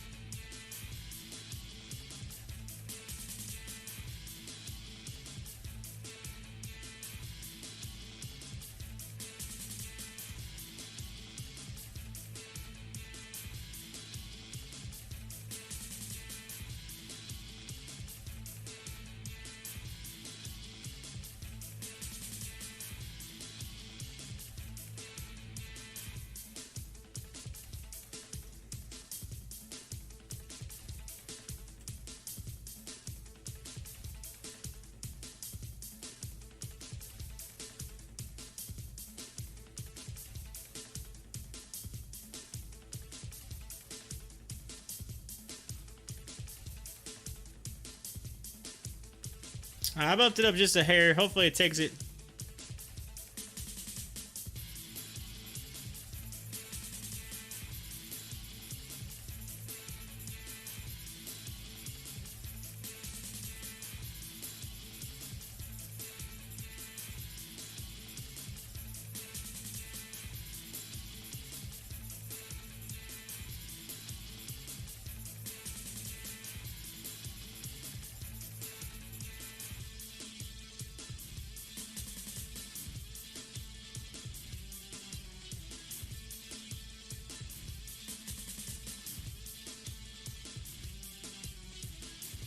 Oh,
All right, so that's all I'm trying to figure out is if I wait, did it take my order?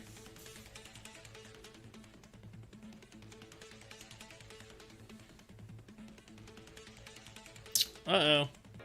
Moving up all of a sudden.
Got it. Boom.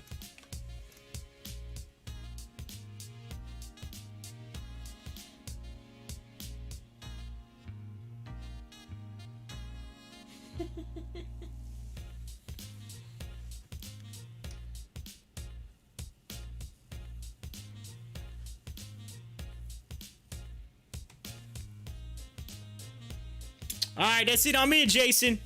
All right. What? ORPH is trying to run. Is that what you said? Is it trying to run?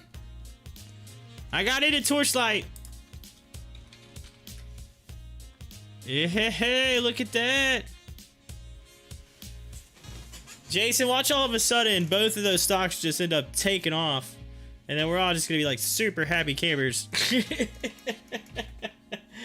You're gonna be like super happy campers. And we're all gonna be like, ah, we love you, Jason, you're amazing.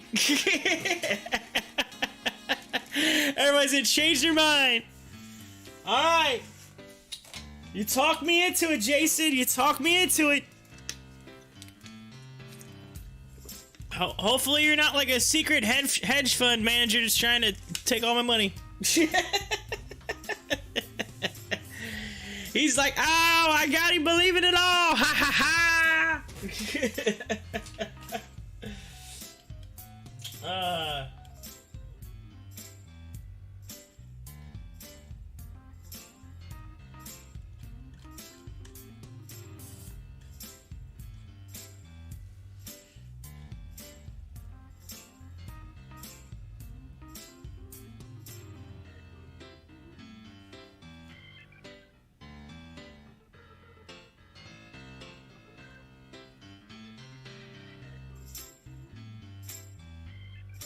Alright, so according to this is from their website. It says, Torchlight provides update on proposed business combination timing and payment date for preferred stock dividend.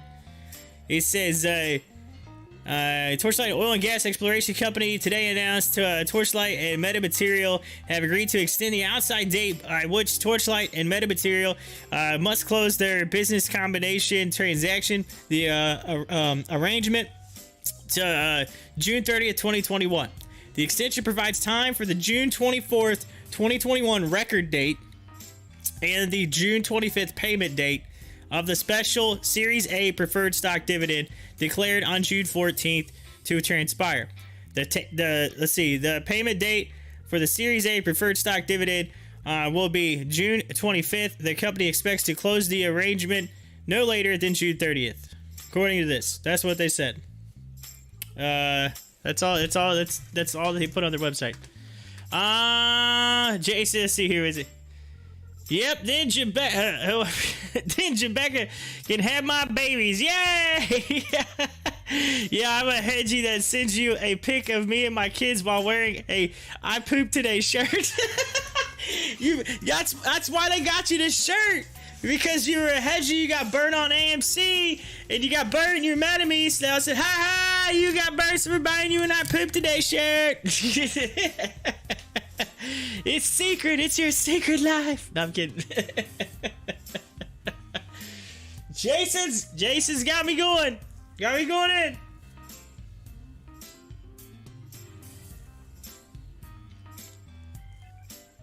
I figured that JDSD stock that I was in is going to be 9 years before it actually goes up. So you know, it's not like I can't get back into that. it only moves like $1 every so often. So maybe I could just take the profits. It'll be just right back where I was at.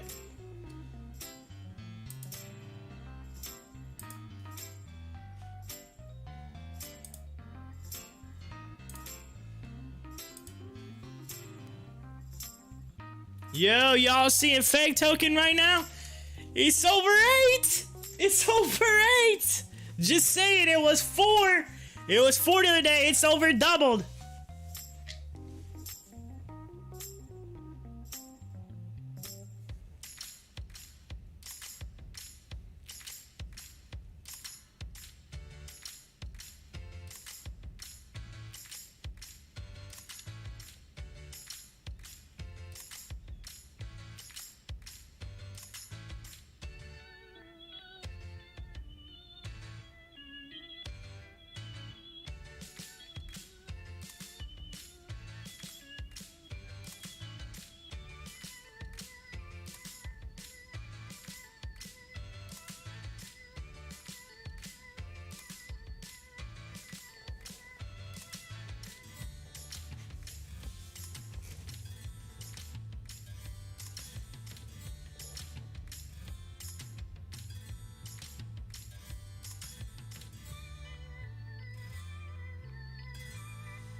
Alright, Jason, so when Torch TRCH liquidates and its assets, whoever holds Series A preferred stock will get a portion of the sale of said assets. Oh, hopefully I'm that guy. Hopefully hopefully that date is right. It said at 24, so by the close of end of day, I mean, I got in probably just in time. Just in time. So basically tomorrow it'll be a sell-off and we'll just diamond hands it, then we'll get our money back, you know, by the end of the thing. So, but, yeah, a little push-up right here. I'm gonna,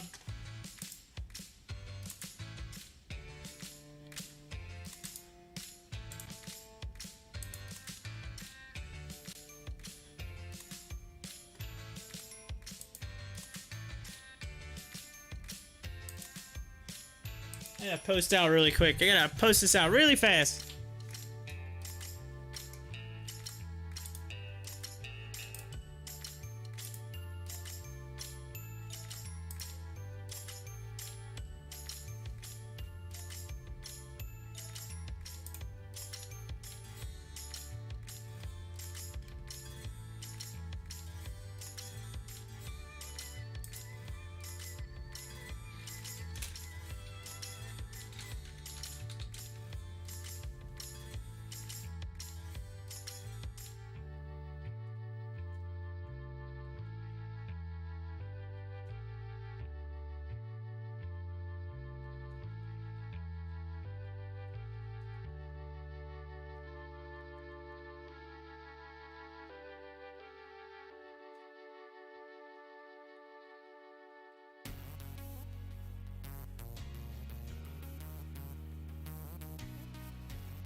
Alright, so, Jason, that's the special dividend they're talking about. Alright, so the Class A preferred stock is the dividend.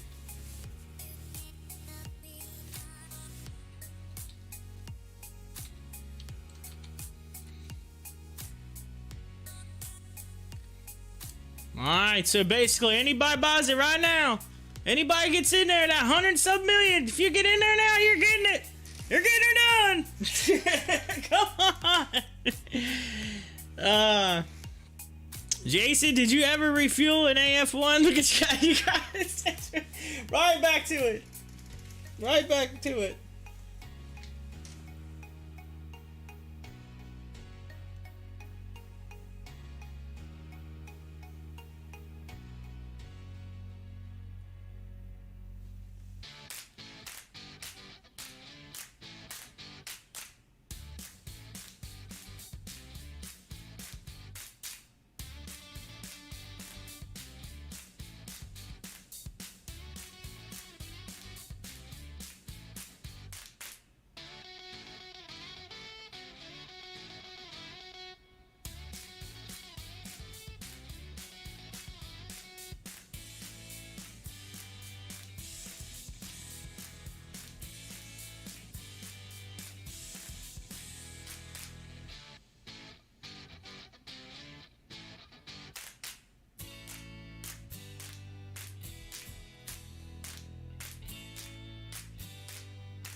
Shut up and sit down.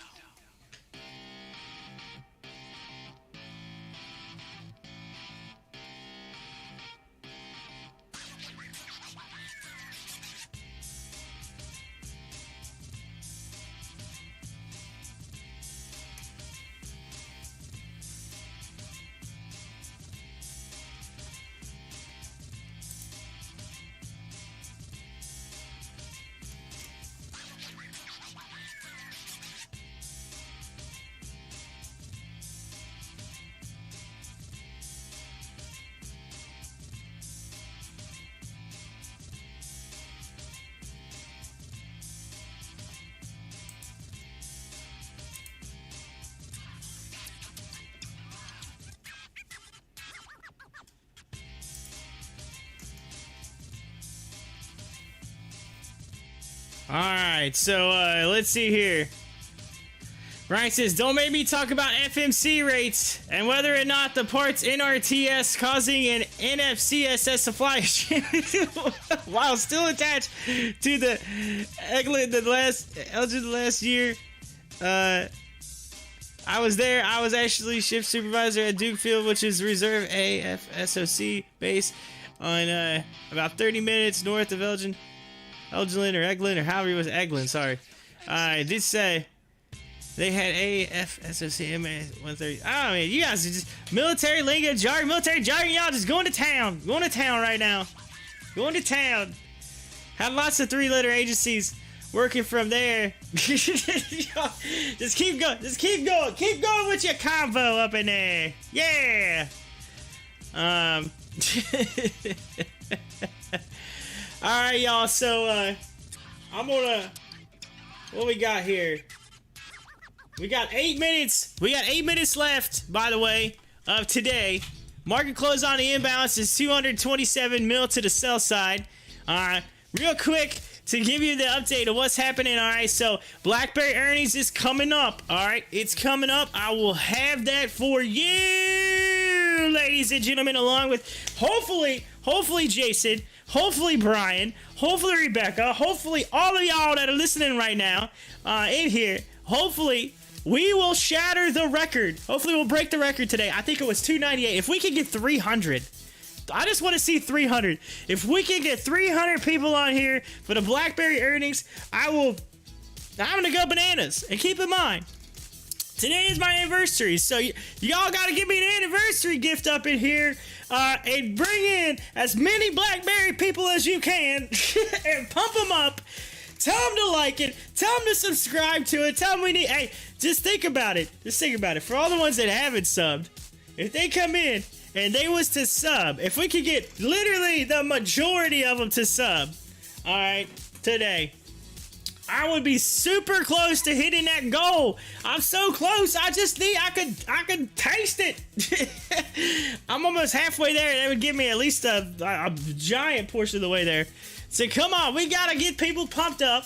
They gotta be ready to go. Man, I could have got Torchlight a little cheaper if I'd have just waited. But I didn't want to take a chance. We were so close, for like 6 minutes away. And I was like, man, I don't know if it's gonna make it. I don't know if I'm gonna make it. So it is what it is. Let's see. I kind of like the small crowd though. Yeah, it is nice. It is nice to have the small crowd, but you know, yeah, you're right. It is nice. Hey, it doesn't mean that y'all aren't gonna get like priority up in here, you know? Yeah.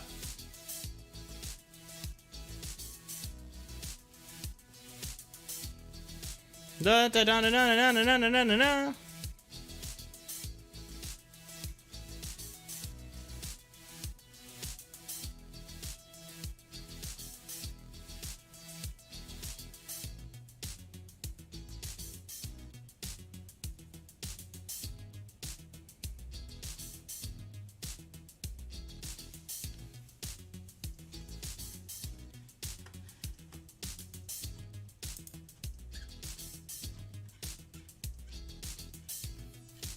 Yeah.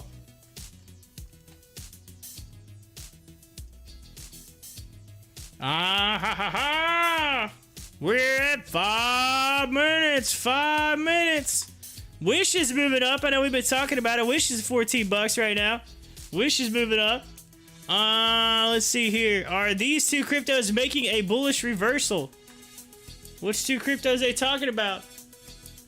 The cryptocurrency market has been a real downer lately, especially for any new FOMO investors who bought in at the May top. Seasoned crypto enthusiasts know, just like any sector, the cryptocurrency market comes in cycles and is particularly volatile. Yeah, could you imagine if you bought in at Bitcoin at, what was it, 69? 68, 69, 70, somewhere around in there? Could you imagine? I'm buying in right now. You're probably like, yeah. Says the latest Bitcoin and altcoin crash has been attributed to the China's central bank summoning some banks and payment institutions on crypto speculations, urged banks and payment companies to cut payment channels for cryptocurrency trading. At this time, Dogecoin and Ethereum Classic may have found a bottom. The Dogecoin chart, let's talk about the chart. We didn't go into the whole spiel of the Ethereum chart. That's live. I'll be able to get on that. I don't have enough time for all that. But anyway, that's funny. So think about this, all right? Think about this. So China trying to cut crypto. You know, it's going to end up being like prohibition, like was. And it's funny because I'm going to talk about Chicago because I'm leaving to go there. but that's you know, that's where the Untouchables were. But anyway, you got to think, Al Capone and all that. It's like, but think about it. So crypto's gonna end up being the what do you say, the untouchables of it's gonna end up being, you know, the prohibition. You're gonna end up seeing it, crypto in China. They're like cracking out, people coming in. They're like, He's like, "What you doing, man?" They'll be like, it's just like mafia style, Chinese mafia cryptos. What's gonna be going on over there? Underground. They're gonna have underground crypto trading places where you can go down and just say the password. They're like, "What's password?" And they're gonna go, "Doge to the moon."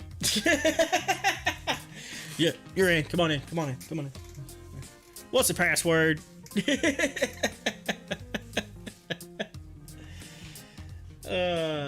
So it's like, I don't know.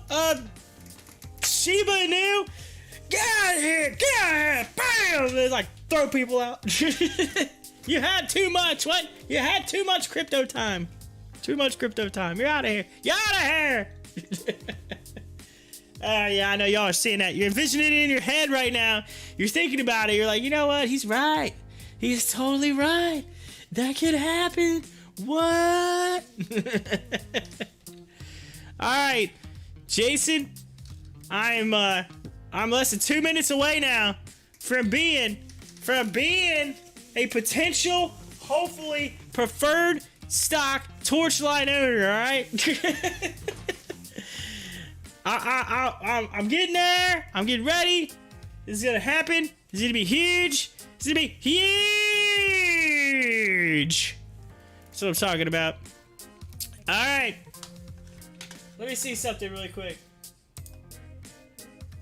Yo, we got just as many peeps waiting in the BlackBerry side as we do over here in the regular channel. Yeah. Y'all are doing an awesome job there. Like it.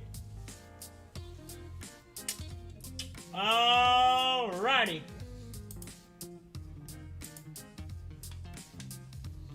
Boom, bada bing, bada bing, bada boom. 1 minute, ladies and gentlemen. Let's follow AMC as we get ready for our countdown. Also, remember, coming up, I'm going to be doing the rundown of the top 4 and 4 that I'm going to jump out here really fast to get ready and get in, ready to go for the BlackBerry earnings call. Coming up, it's 5:30 is when the call goes live, but the 4:10, so I'll be going live 4:10 on the stream, and we'll be ready to go.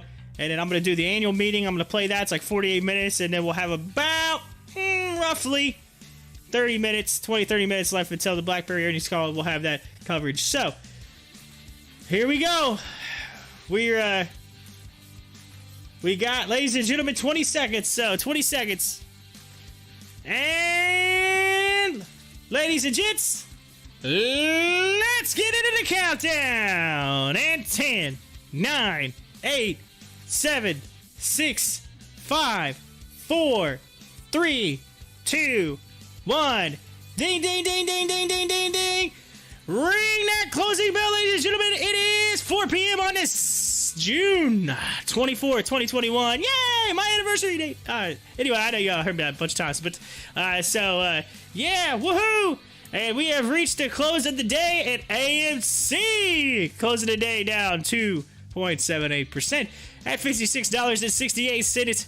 It had a high of $58.76, a low of $55.66, a volume of 79.25 mil. It didn't even make it to 100 today, guys. What happened?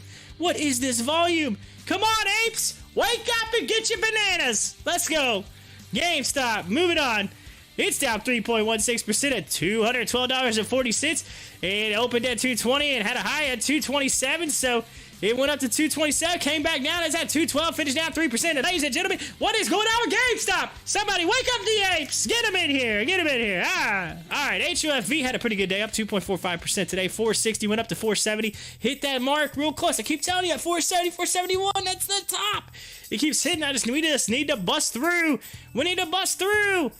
Torchlight, I bought it. Hopefully, I'll get it. If not, oh well, I lost on it. I don't know. We'll see. I believe, Jason. I have faith. I know that ORPH had a little fall from grace. We're still diamond hands on it, but I still have faith in my man. I still have faith in my boy. Yeah, come on, Jason. Jason. Let's go. Torchlight to the moon. All right, we're following that. By the way, it's 475 is what it closed at, down 3.46%. Could have gotten a little cheaper than I did, but nah, I ain't gonna complain about a nickel. But anyway, 120 billion in volume, had more than AMC. Keep that in mind. And now let's take a look at some of your others throughout the day here. Saint Dime had some news this morning, and it still ended up being net neutral. CSCW is net neutral. WiseKey was up 0.26%. It was almost net neutral.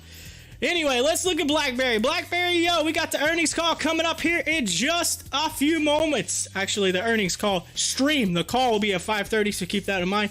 It finished at 12.67, now 3.58%, with 19 billion volume, a high at 13.33, low of 12.64, and we'll check that coming in as the big dog daddy. Oh, MRIN, which is Marin Software. It went up 105% today. Can you believe that? That's a lot. Making the monies. That was the big dog daddy. Now for the top 4 at 4 according to Stocktwits. Number 4. MMATF metamaterial, yo. They're getting they're up 31%. Yeah, they're moving up big today. And then you got VGX Voyager token up 19.42%. Then you got RECAF, which is Reconnaissance Energy Africa Ltd, down 1.73%. And number 1, ladies and gentlemen, I mentioned it earlier, it's a Wish Context Logic up 5.53%. According to Stocktwits, yo, in the crypto market, looking good. There's a whole bunch of green on the crypto board up there. Yeah. As we see Bitcoin getting ready to crack 35K there. Anyway, ladies and gentlemen, thank you so much for being a part of the show today. Get ready to switch over to the BlackBerry earnings call. You guys can go ahead and head that way if you want, but I want to say first, before you leave, thank you so much to Terminator, to Jason, to Brian for coming in and hanging out, for Rebecca for being part of the show.